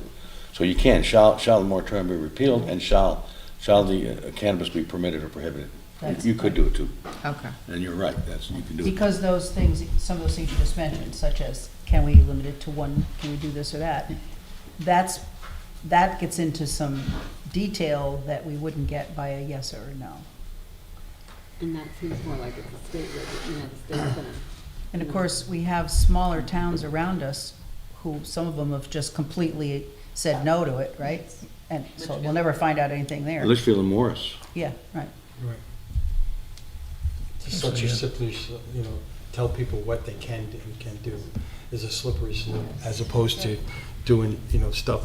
Well, there's one thing we could say. If we do go ahead and vote to approve this moratorium, we can beseech our neighbors to let us know what they think about it, because it is a health issue and could go far beyond what we're going to talk about here. And that's why I think that it's a good idea to try to gather things from the rest of the people that put us here. any other thoughts? Questions? We had a motion, we have a second, right, Stephanie? Yes. Chris. Okay. All those in favor of the moratorium, signify by saying aye. Aye. Opposed? Any abstentions? Thank you. Thank you. Thank you for all the information, Jason. and Absolutely. Thank you, Ivana guys. and Diane and Chief, thank you. Jason. Okay, so, next, 10B, like to move that we approve the creation of an opioid settlement subcommittee. Second? Thank you, Chris. And we talked a little bit about this at the last meeting. I will send this to the council. This is from the National Opioid Settlement, from the attorneys that represent several towns, including New Milford. We are expected, and this is in payments, so it's not what we're getting this year, but in total payments, New Milford is expected to get $67,387.19. And I would like to recommend that we set up a subcommittee to study that and to talk about what uses that they believe that would benefit this money. And there is a specific set of uses that you can use it for. It's not like you can use it for anything. Education, helping those with substance abuse. So I'd like to recommend that we have a subcommittee go and review it and then bring that information back to the council so that we can really see the best use for this money. I think that's a good idea. I agree. Second. So we have a motion and a second. Any discussion on the creation? All those in favor? Aye. Opposed? Any abstentions? And I'll bring that back to the council at the next meeting. Thank you. Okay, great. Item 10C, I'd like to move to approve the formation of a fair rent commission. And this is required. Randy, can you talk a little bit about the Fair Rent Commission? And we have the Randy's draft Right here. in the in your packet. As you know, the legislature has made this a mandatory effort for the towns over 25,000, which now we qualify as. Bear in mind that, and the mistake, and I've talked to the colleagues in the Association of Municipal Attorneys, this is not rent control. This does not say you can only charge this much for this property. It's a commission that has the force of law, that has the right to adjust rents based upon a complaint or an inquiry. That, of course, is done by the tenant. Many of the boards that exist now, even Hartford, by the way, has a 5-member board. The anecdotal information I received from asking other lawyers in preparation for this is that one of them had 9 and said it's unworkable. It became very politicized that way. The suggestion that I have is that you do a 5-member board with an owner, a renter, 2 town council members, and perhaps just an at-large person. A member of the community. Member of the community, right. And they would all be members of the community. One would be a landlord, but I mean one would be just a renter. But like just a homeowner from Bridgecon Drive or something, whatever. Okay. The memorandum that the mayor asked me to prepare is pretty complete. But I did some research concerning the what is determined to be fair rent. And I took West Hartford as an example because that's a blended community, and when they did the calculation from rent data with Hartford. And the price of a general 1-bedroom apartment without utilities is $1,054 a month. Which, according to the information that I reviewed, is more than the national average. New York, California, Boston, obviously they're outliers, but that's a 1-bedroom in that region. 2 bedrooms, 1,302, 3 bedrooms, 1,609. Those are considered fair market values in those communities. There are 13 criteria that are used, and they're in your memo, relating to what is a fair rent and what constitutes outrageous or unfair rent. The definition of unfair or outrageous rent is really not given. Right. The commission has to make that determination based upon the application of those 13 standards. Of those 13 standards, 7 of them are market forces, which is fair. The problem that has been articulated to me anyway, and it's subjective because I don't know how they weight these criteria, is that the cost of the landlord, I should say, is only number 7 on the list. The number 1 is the rents charged for the same number of rooms for other accommodations, which is a classic market factor. Yeah. That's fair. In these situations, however, what has been happening the determination of excessive or unconscionable, to be as harsh and unconscionable, has to do with increases that generally reach a percentage. Not by ordinance or by statute, but that happens where the numbers fall. So if you're looking at a 10 or 12% rent increase, you're probably going to find that it's excessive and harsh or unconscionable, because it's all a matter of scale. This is not, and the legislature is clear on this in their minds, this is not to impact a landlord or to preclude a landlord from making a reasonable profit. Whether or not that's the motivation, I don't know. But it does say that one of the factors to consider is whether or not and to what extent the income from any rental increase is going to be put back into the property, reinvested back into the property. Right. That's a classic taking from a profit to another item on the line. Right. So I don't know why that's in there. But the fact is that if a landlord continues to increase rents continuously, and there's really no justification for it based upon these factors, they'll knock it down. And if the landlord insists on the rent and the tenant pays it, then the landlord will be fined on a daily basis, whatever the fine amount that you determine, $25 to $200. So in any event, there's an appeal of this to the Superior Court, and it's an expedited process. That is, it gets on a privilege list because it has to be heard very fast. You see, the Superior Court does not have any jurisdiction without this over rent increases. So when people go to court saying that I'm being evicted, but he increased my rent 100%, court has no jurisdiction other than did you pay the rent or didn't you pay the rent? This gives a process that is enforceable in Superior Court to handle that situation. You can make this ordinance as detailed as you want. I drafted one, by the way, before I went to I participated, I didn't go to, I did it by Zoom, a workshop. You can make this as detailed or as non-detailed as possible, but there has to be a level, if you will, of information in it and of ability, so it makes a difference. And the reality is that, and the attorneys in the larger cities that I talked to on this said it really depends upon your appointments. That's right. Because if you get a big crew on here, it's going to become political. And it's going the comment you always hear from the typical municipal lawyers are that if they can set the politics aside, this will work very well. Right. If they don't, you're going to end up with appeal after appeal after appeal. And the problem is the town should participate in an appeal on behalf of the commission, which is expensive. We know what happens in zoning. I mean, how many of those do I have? So in any event, the memorandum is pretty complete that I did for the mayor. Pardon the typing, I typed it myself.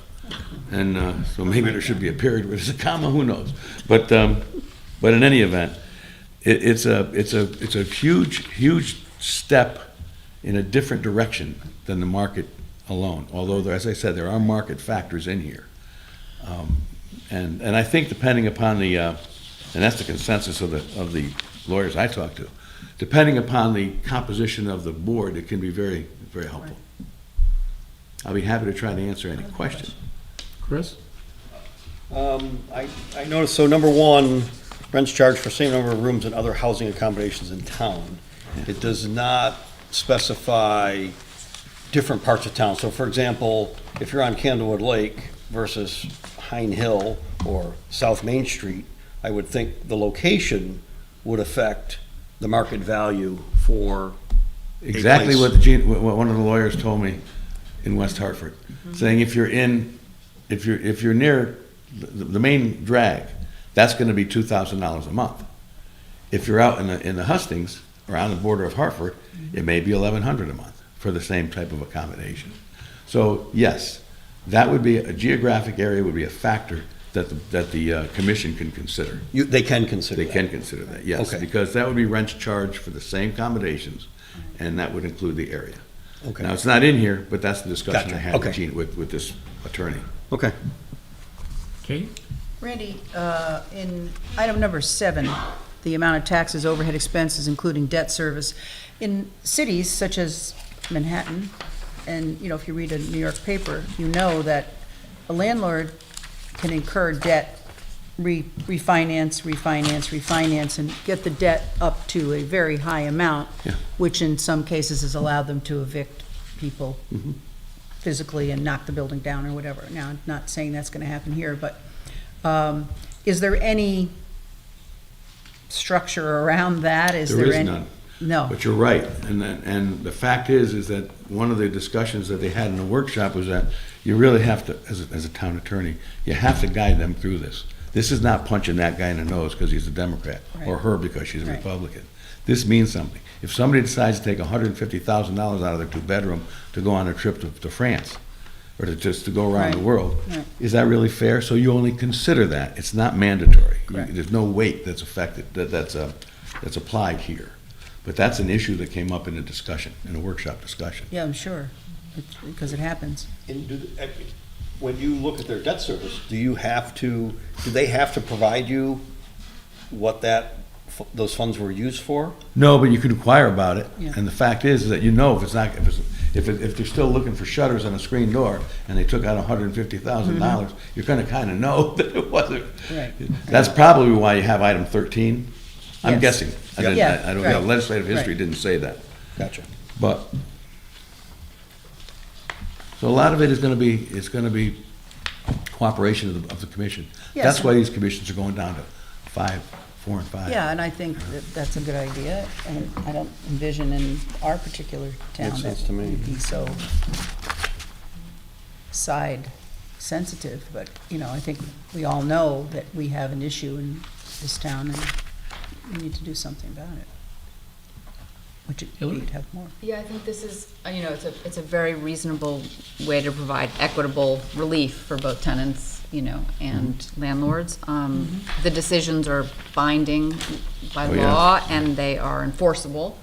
So it's a serious commission. It's an important commission. This is a really, so I feel that to keep it from being political, maybe there is some sort of prep work that can be done to create the commission. It's not just a regular appointee, because this really is a I agree. commission that has real teeth. So maybe there are towns that have done it, an ad hoc committee to create a commission that is going to be well received and well researched, and I don't know, something to that degree. But also, I think the ordinance is due by July 1. July 1. Yeah, and you've done a draft. I've but done it.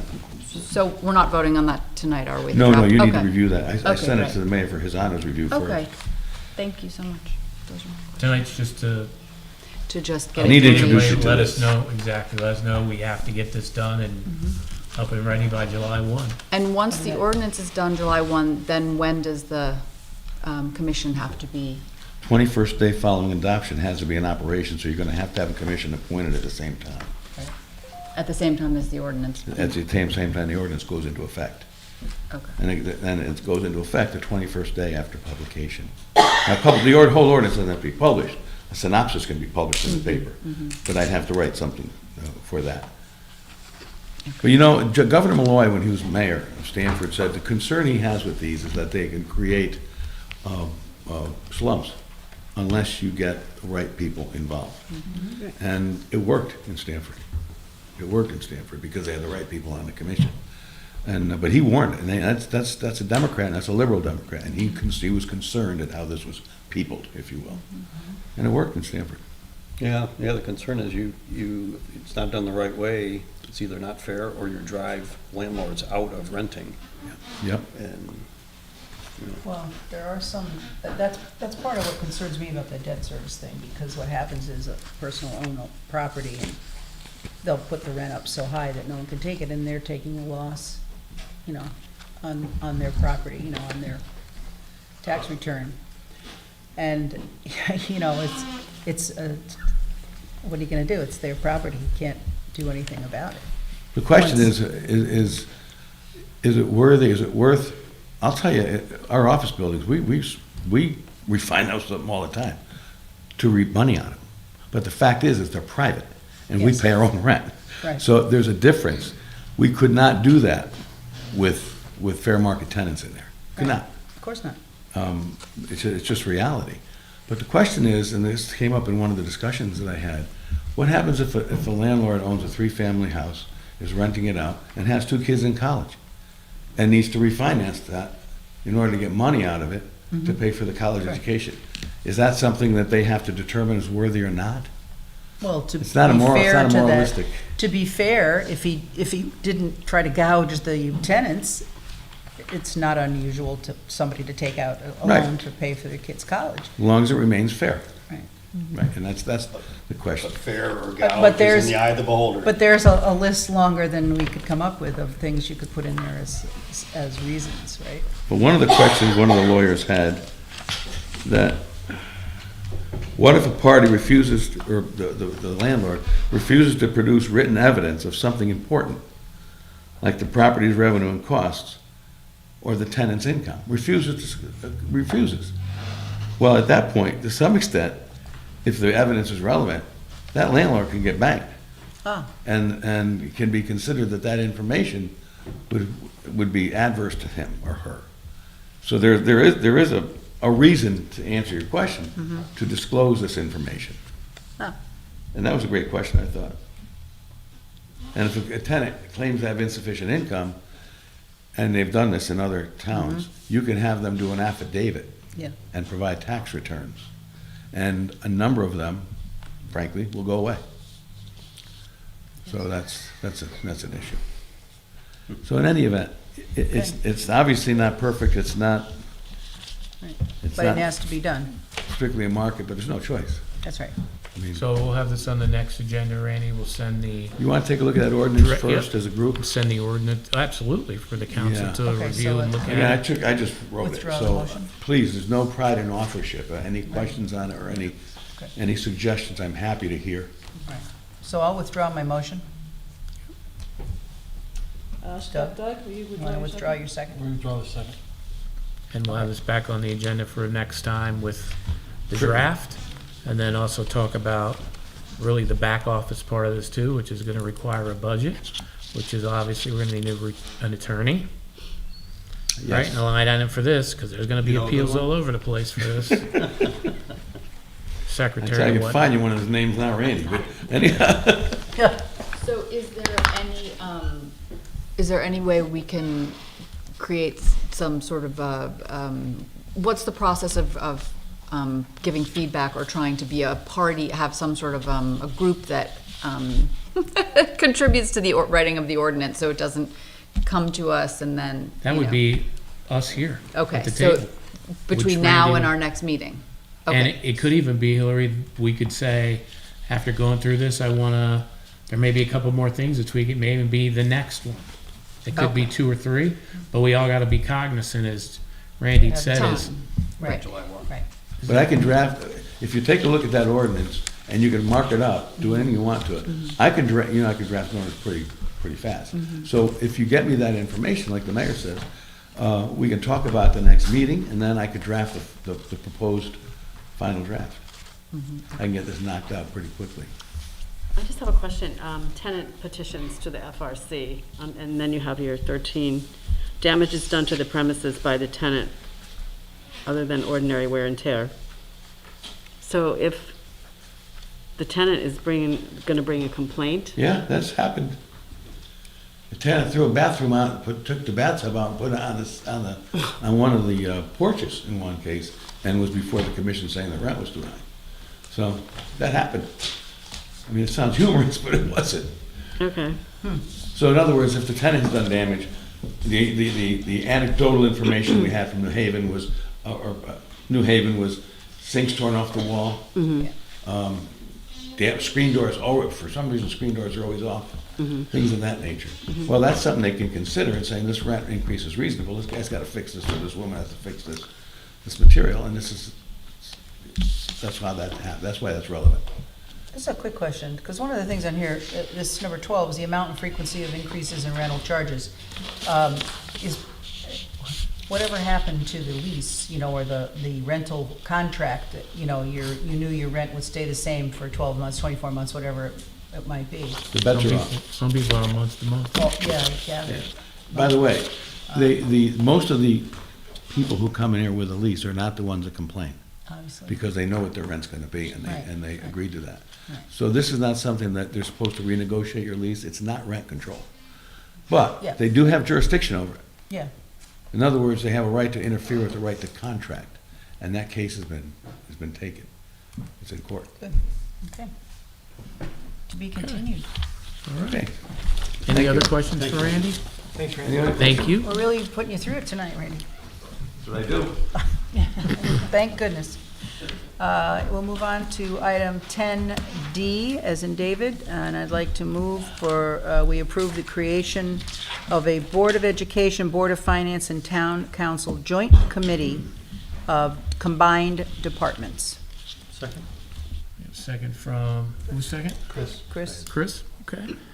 And this also is gonna be all dependent on all three boards and their own approvals. So obviously, if the town council approved to explore the possibility of combining departments, the Board of Ed would also have to vote in approval for this as well as the Board of Finance. So this would be kind of the first step. And I know we were very successful when we did the turf fields jointly. We had all commission members on the town council, all commission members on the Board of Education, and on the Board of Finance. All met, all as one committee, all together, and they went over that, and I thought that's one of the reasons why the turf fields were so Right. successful. Right. And in combining departments, this is allowable, correct, Randy, by the state of Connecticut? Correct. In combining certain departments, as long, Which ones can be? they can be facilities, IT, HR, and finance, And purchasing. and purchasing.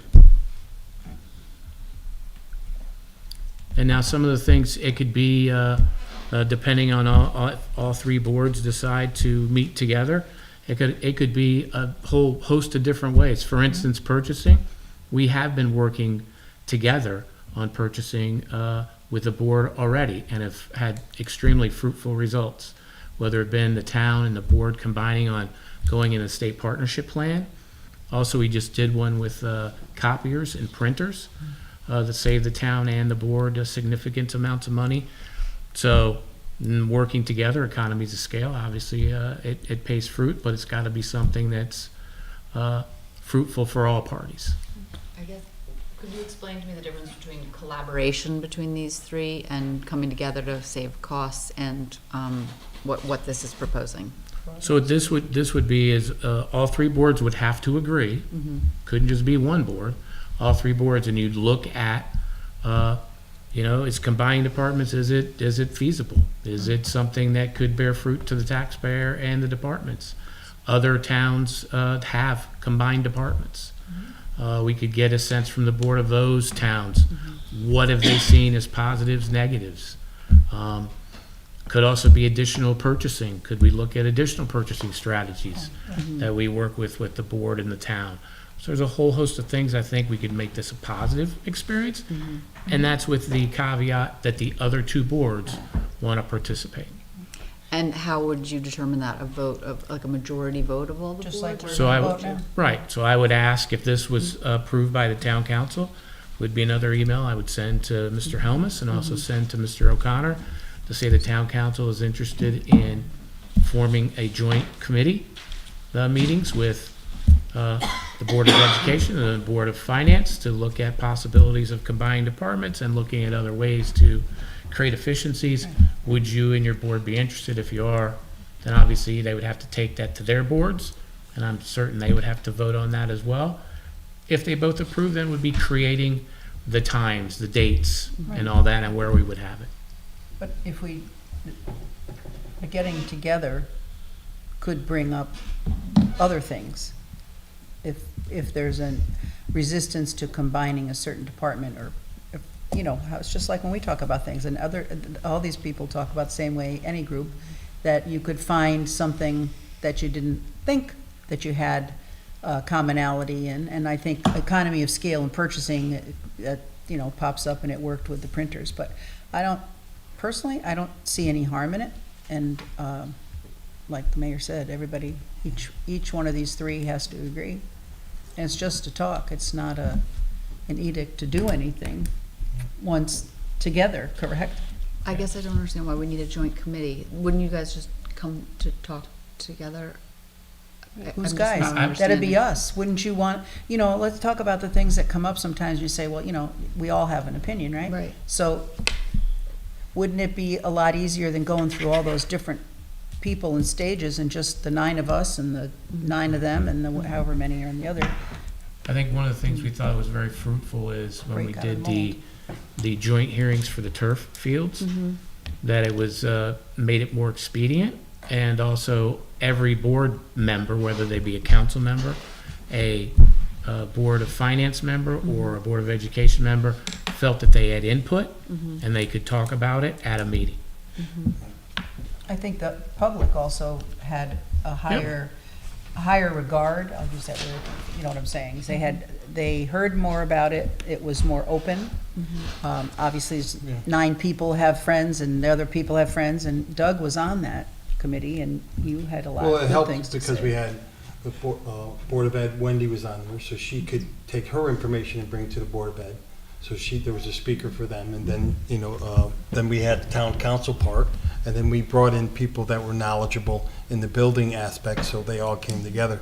And I think just a footnote on the facilities part is that if you go up to Sarah Noble and you have the fields behind Home Depot up there, there are 3 different sections up there that get mowed by 3 different departments. And you sit there, and on Wednesday, some guy's mowing a quarter of it, and on Thursday, some guys, you have facilities here, you have the town here, and the park and rec. Well, why don't we have one person mowing the whole thing as opposed to 3 different, facilities mowing at 3 different times? It's not cost effective. So I think this has been a long time coming. I remember going up there 10 years ago, and there was 3 different heights of grass, and I was going, why is there 3 different heights of grass? It's because each parcel is dependent on different facilities and departments to mow it, so. And there could have been a good reason, but again, if you have everybody together, that person who So I think knows over that time, it just got could say pieced it. together, and then finally we need to get it all in the joint to have it all mowed by one person. It would save money, and this way, we The could. capital involved in multiple mowers, Sure. trailers, Mary and Jane? hauling. So, I can see it on, items like purchasing and turf field and, saving on electricity or, we've done all that. But I have real serious concerns about HR and IT because of privacy issues. Special ed, a lot of privacy issues. I don't know, I worry that this is gonna turn into some kind of like power struggle. I hear some town council people, saying that they won't vote for the Board of Education because there's no combination, we're not combining boards and stuff, and I think there is some state law that we can't cross with the Mary Board of Jane, Education. the state law was enacted to allow for it. Well, I think there is still something, it was brought up during the budget hearing, that, we can't go in, the town council can't go in and control the Board of Education. Absolutely. And their What do you finances. So I don't know, I don't know. I think I Mary just Jane, don't think it's a good I understand idea. what you're saying. So one person in this body said whatever was said about whatever and why they didn't want to collaborate or do it or whatever. But the whole point of having all 3 groups together is that one person isn't as loud in that group as it is here. And it's not a matter of influence. That's why we have the number of people we have in our councils and committees. I think Mary Jane, and I'll give it to Alex, who had put her hand up. But I think if this was ever to happen, it needs the support of all 3 boards. It can't just be one board, as the Board of Ed has their own statutes and their own charge. The town council has its own, and the Board of Finance kind of overwatches the finances. So to me, this would be something that would have to have buy-in by everybody. There couldn't be somebody rough-shotting this. It wouldn't work. Well, I hope not. But to I me, really hope that this is not but to me, I what think this is anyway. we owe it to our shareholders, our taxpayers, to our boards, and everybody to have a conversation. That's all. And it could be the boards decide I don't want to do it. Then don't have to do it. But it's got to be collaborative. It cannot be Right. one board, a couple members of one board. Doesn't work. It's got to be collaborative with everybody. And everybody's got to be having a conversation. Alex? I would feel better if it said, joint committee on the feasibility of combining departments. I think that there's too much Sure. direction here to, this is what we're going to do, as opposed to, this group Absolutely. should discuss what's possible. Absolutely. Right. And there isn't anything to 100%. fear. I get what you're saying, Mary Jane, you know, you think about somebody's gonna take over and do this, but there are regulations and things in place. The town council doesn't want to be the Board of Ed, and the Board of Ed doesn't want to be the town council, and the Board of Finance, I don't know what they want, they probably don't want either. So if we make it, it's just a chance, I think, to break out of the old and try something different, to open up lines of communication, because I think we all realize that the better the communication is, the better the result, and that's what our taxpayers need and what we would like, and it would take away, maybe it would be miraculous, and it'd take away some angst, or maybe not, but I'm not afraid to try it. Chris? Mary Jane, just to be clear, I think the council person you mentioned earlier was me, and I did not say that I would vote no if we didn't combine services. That was very clear. I said, unless there was a discussion on combining services, I would vote no. So just for the record, that's what I said, and that's what I meant. And I think this is a great step forward. Any other comments? And who would be on the joint commission? If this was approved in all three bodies, all members, correct. Right. So you have all the members of the council, all members of Board of Ed, and all members of Board of Finance. Could I restate my Absolutely. motion? I'd like to restate my motion, because I like what you had to say. So I would amend this, Stephanie, and we would all vote on it, I guess, even though it's clerical. I would just make a motion that we create a joint committee of the Board of Ed, the Board of Finance, and the Town Council to discuss the feasibility of combining some departments. Second. I'm good with that. Yeah. Any other further discussion? All those in favor? Aye. Opposed? I'm going to abstain. I don't have the information yet. I abstain. Okay. Thank you, Katie. Okay. Alice, you're in favor? I'm in favor. Thank you. 10E would be an economic development update from the mayor. Thank you, Katie. First, talking about our unemployment rate here in New Milford, it's pretty consistent with the surrounding towns. For February, it's 4.3%. We have 14,219 employed residents, and 639 residents are currently unemployed in New Milford, according to state labor statistics. 639. Greater New Milford Chamber of Commerce is having their scholarship applications available. Their mission is to develop, encourage, promote, protect the commercial, industrial, professional, and general business interests of the community. They proudly announced they will be awarding 2 scholarships in the amount of $1,000 each to 2 2023 graduating high school seniors. It's the Frederick W. Wynn Scholarship and the Bonnie Blackman Scholarship. They will award additional scholarships if funds permit. To be eligible for the scholarship, you must have a chamber connection. The applicant must have a parent or guardian who works for a business that is a member in good standing of the Greater New Milford Chamber of Commerce, or applicant themselves may be employed by a business who's a member of the chamber. They must have done some community service. The applicant must submit how he or she has served the community. This includes volunteering for the chamber and overall community service. School involvement, the applicant must submit their involvement in the school community. This includes achievement, extracurricular activities, and other notable awards received. The application can be downloaded at the Chamber of Commerce websites, and it's also available in the guidance offices in the area high schools. The applications are due on May 1st. If you have any questions, for those that are watching, you can call the chamber at 860-354-6080, or you can email them at nmcc@newmilford-chamber.com. For that, also their address, if you want to send them a note, is 11 Railroad Street, New Milford, Connecticut. On American Relief Funding that we did for small businesses, We have done 75 grants so far, meaning we have 4 grants left. And I believe there's going to be 2 more that will be rolling in. So we've had a very good benefit to our community with these grants. Restaurant Weeks ends tonight. Very, very successful program. I've had lots of people participate. Businesses did as well. And some of our businesses were gracious enough to continue to add on to their electric. They became a premier gen rack generator dealer.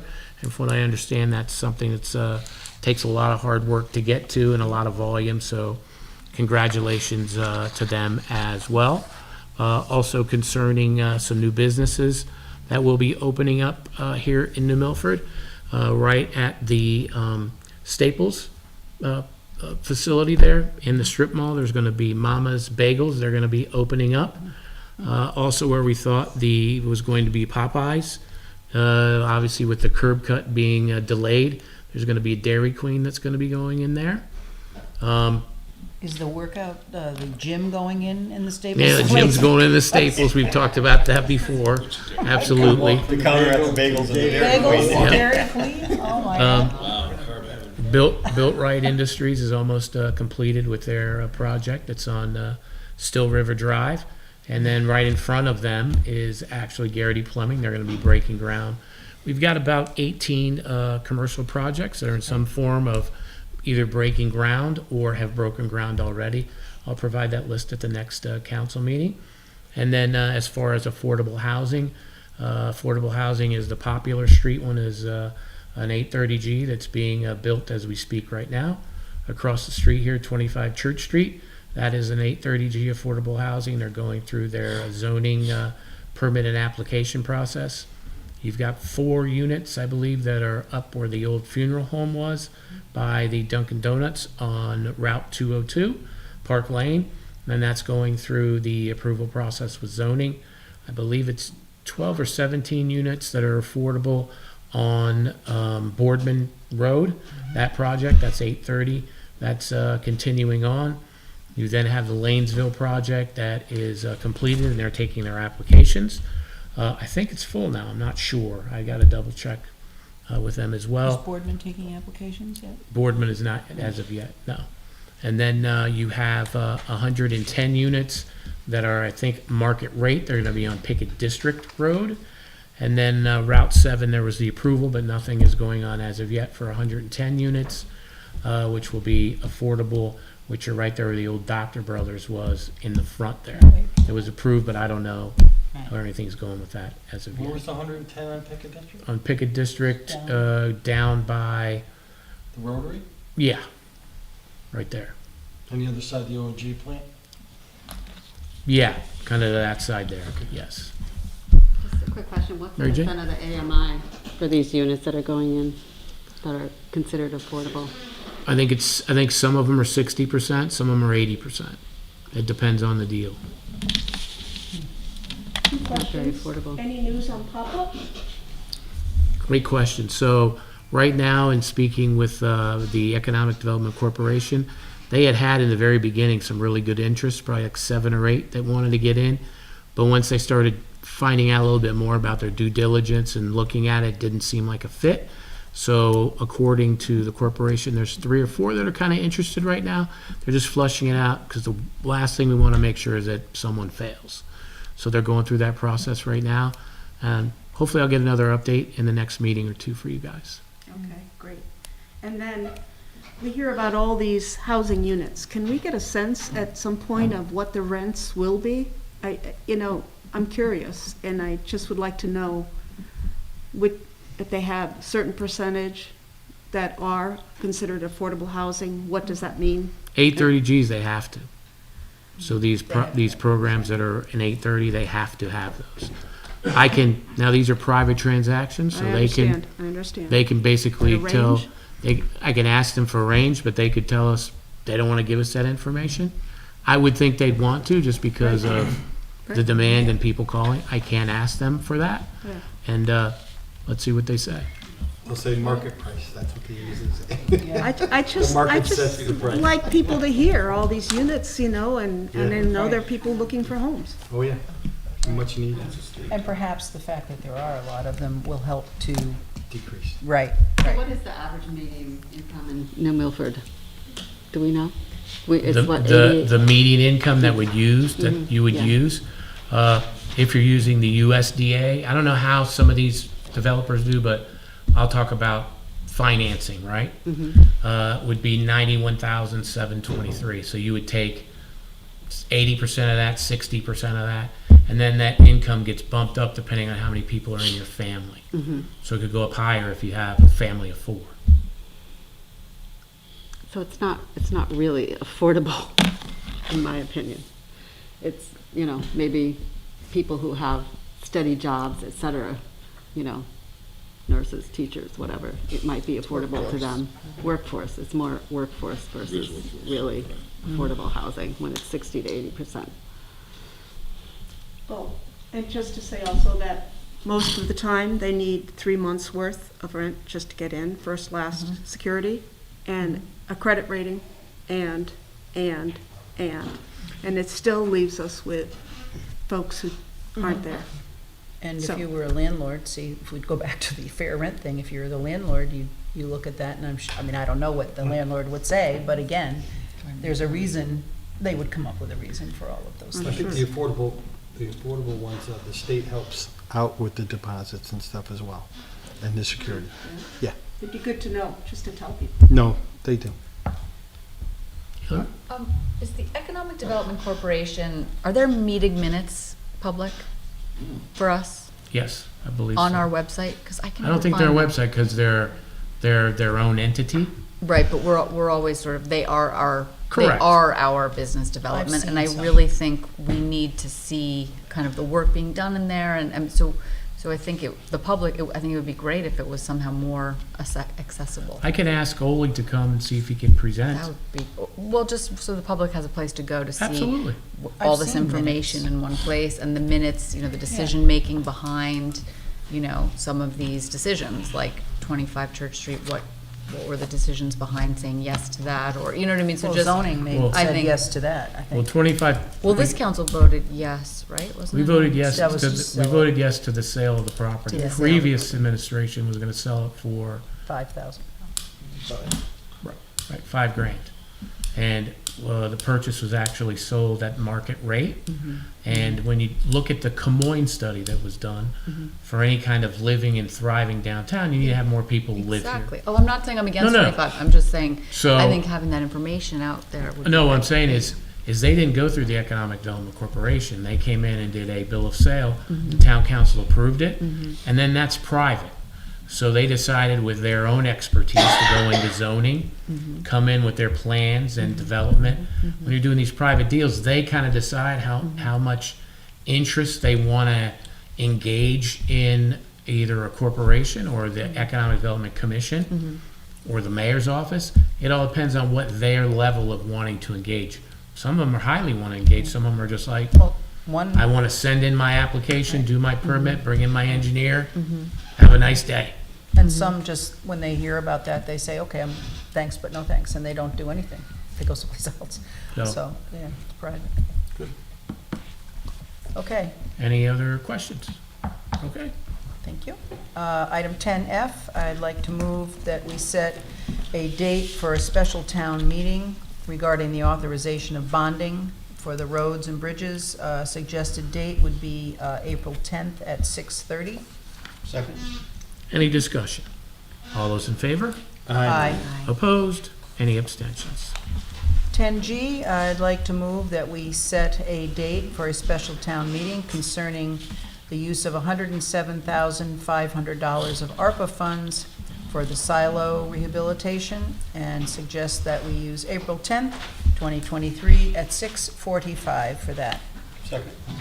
Any discussion? This was reviewed by the Board of Finance at their last meeting and was approved at the town council. Did the Board of Finance approve it? Yeah, they reviewed it, approved it. That's not what I heard. We heard they It was at their didn't. last We heard that they didn't meeting. approve it. They can only review. They don't have the purview to approve ARPA funding. So they go in and they get reviewed, like all the So other what ones was have. their review? I thought they. Their review is in the affirmative. I didn't. There was, I believe, 2 that voted no. So the vote was 2 to, I think 2 to 4, or 2 to 3, 2 to 4. and what was the something objection? like By that. the The two? objection was the use of American Relief Funds. And other ones wanted to add interest to the fund. They wanted to put an interest payment on Oh, it. right.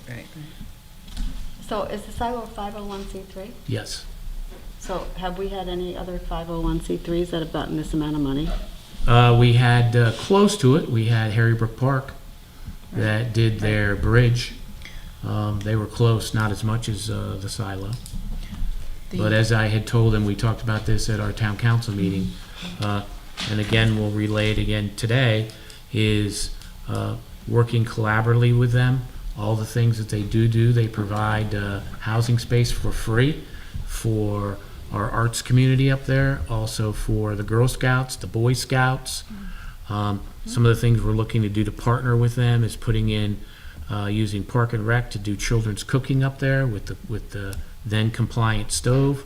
Also partnering with the Economic Development Corporation, and hopefully the DECA group out of the high school, as Skitch and Ruth Henderson had a retail shop there, is to take the artisans' wares on consignment, break them in there, and teach kids about how to start a business, entrepreneurism, what a profit and a loss is, what the costs are.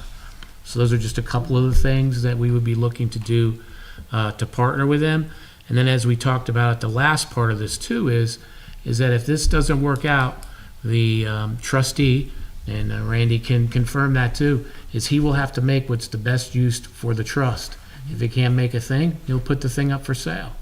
And then you run the risk of up there on Upland Road, could have high-density housing up there. I know for me, I'd like to have, that silo a thriving place that people use and love and the arts community adores. And to me, it's a great opportunity to really put that in a great position to succeed for many, many years to come, which benefits all sorts of people. Bring it back to And more what it also, used the to be. criteria for using ARPA funds is very, very strict. Right. So we wouldn't want to, we went through it, I know we did, that, because if, as Randy pointed out, I don't know, whenever this started 2 years ago, that they could say, give us the money back. Every nickel that we spent has been approved by Auditors, by me, by Greg Ossopow, by other lawyers, and by our auditors who have to sign off on this stuff. Right. This stuff is so compliant, we go beyond what's Compliant. necessary, Yeah. by the way. Yeah. You don't need to do a town meeting. I know, we did anyway. Alex? If possible, could we have the correct list of the funds that have been allocated so far before the April 10 meeting? Town meeting? All the funds that were spent, ARPA, the total, the real total Oh, of you how mean much all? was spent? Yeah, we can get you an updated list, absolutely. Because I think the community should know too. It's right on the website. Because it's the same list, Alex, as we gave you like about a month ago. The only differential will be the 107,000.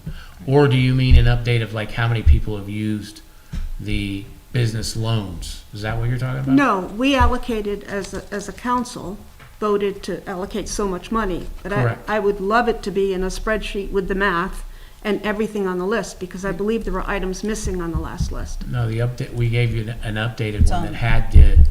that had those updated ones on there. Because we were missing some stuff, Hillary, you talked The about it. bridges. Right, and then we added those up, but I'll resend it, absolutely. It is on the website, town website, isn't it? Yeah, but I'll resend it. I'm sorry, where on the website is it? You go to the website, click Community, Yeah, and then on the left-hand tab, it's ARPA. You Yeah. clicked ARPA, and it's right there. okay. Hillary? I understand the idea of a public-private partnership with, the silo. I just think that it should be something documented and accountable. So like, there's no Absolutely. accountability for this, do you and mean? I don't know about other, 501c3s in town. Did anybody else apply to you or come forward and say, we would like, some money like ones this? that- Like the Literacy vast on the Green, majority- or- there are many. The vast majority that applied for the grant. The $5,000. $5,000 grant, which is Okay. operations. But probably didn't know that they could actually ask Now- for 100,000. Now, to answer your questions as far as holding them accountable, Mm-hmm. they will be doing an MOU But as I told, I believe it was Mrs. Barbara Wolf that was at the meeting, that we can't hold them to an MOU when they're non-compliant. So the goal is to get them compliant. They will do a memorandum of understanding. I asked Randy to build that. Okay. And then they'll be safe with markers. Also, on top of that, it's not like the town is going to give the silo a check for $107,000. No. All of those things, they have to go through the purchasing authority. Yeah. Has to go through the bid process and everything else. And in order so that if, for instance, in bidding, they found something was beyond what the original estimate was, so that we don't spend something. This, I mentioned this when we first talked about it. Right. That we don't jump into it and spend $32,000 to put something in and then find out, well, this other $20,000 item, which is part of, important, well, it's gonna cost 4 times that, because then what? You're still not compliant. So there's a process that has to be done through the purchasing. Mary Jane? What's left in the ARPA fund after this comes out? Do you know? I believe there's about 34,000, but there's some stuff that Tammy's looking at now. That's why I was wondering, you're asking me. So there's some differentials of what people purchased, and there's a savings amount, like the refrigerator that they bought for the food bank. I think there's like $700 difference to the positive. So she's compiling all that, so we'll be able to bring it back to the council and then put that in to reappropriate that funding. The Housatonic Valley, that one, yeah. Yeah. And, so I think we have till, what month in 2024 do we have to have this spent by? I believe, well, you have to have appropriated, not spent. But, yeah. I believe it would be, it's either May or June of 2024. Okay, thanks. Real quick question, because you just talked about it. Why are we going to a special town meeting on this?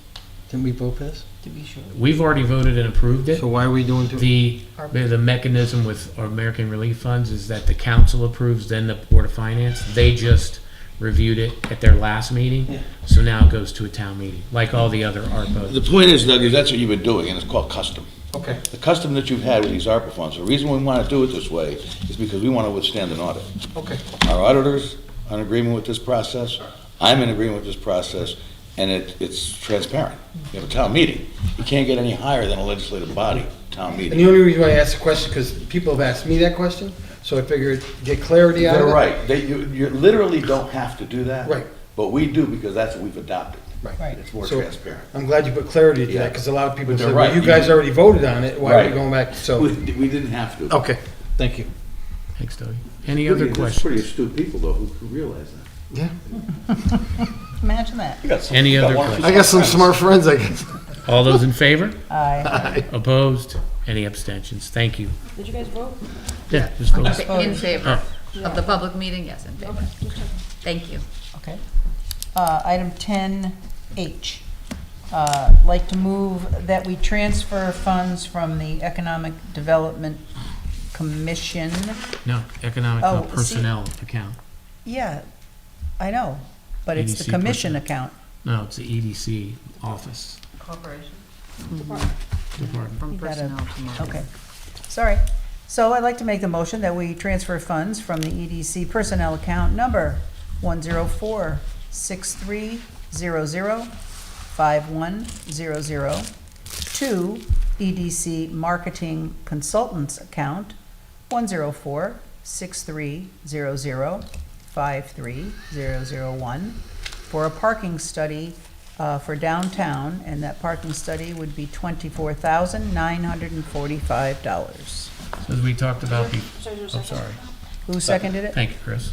Yeah. So for discussion, as we've talked about before, we do not have an EDC director. So there was an amount that was in the personnel line, and instead of having the personnel, we use consultants.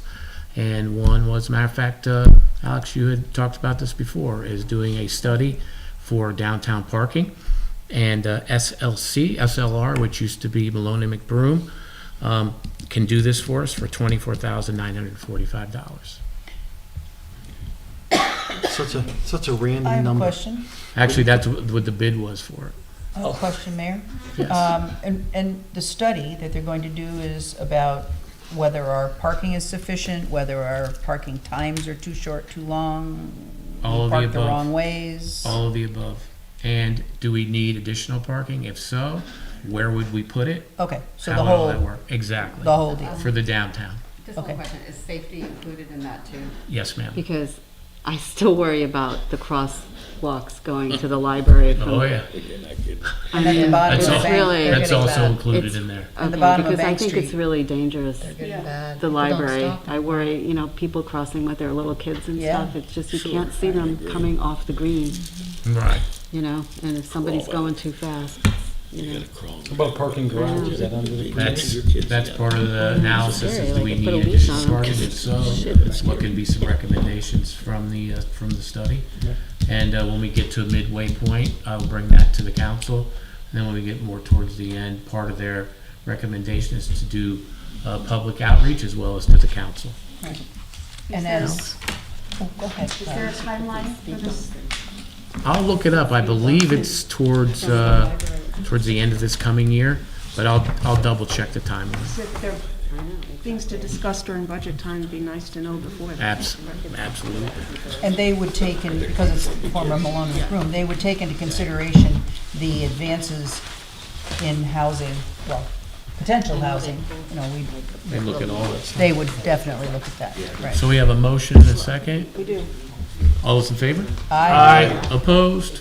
Any abstentions? Thank you. Go ahead, Paul, give it a shot. Motion to approve. Second. Okay. All those in favor? Aye. Thank you, everybody. Thank you.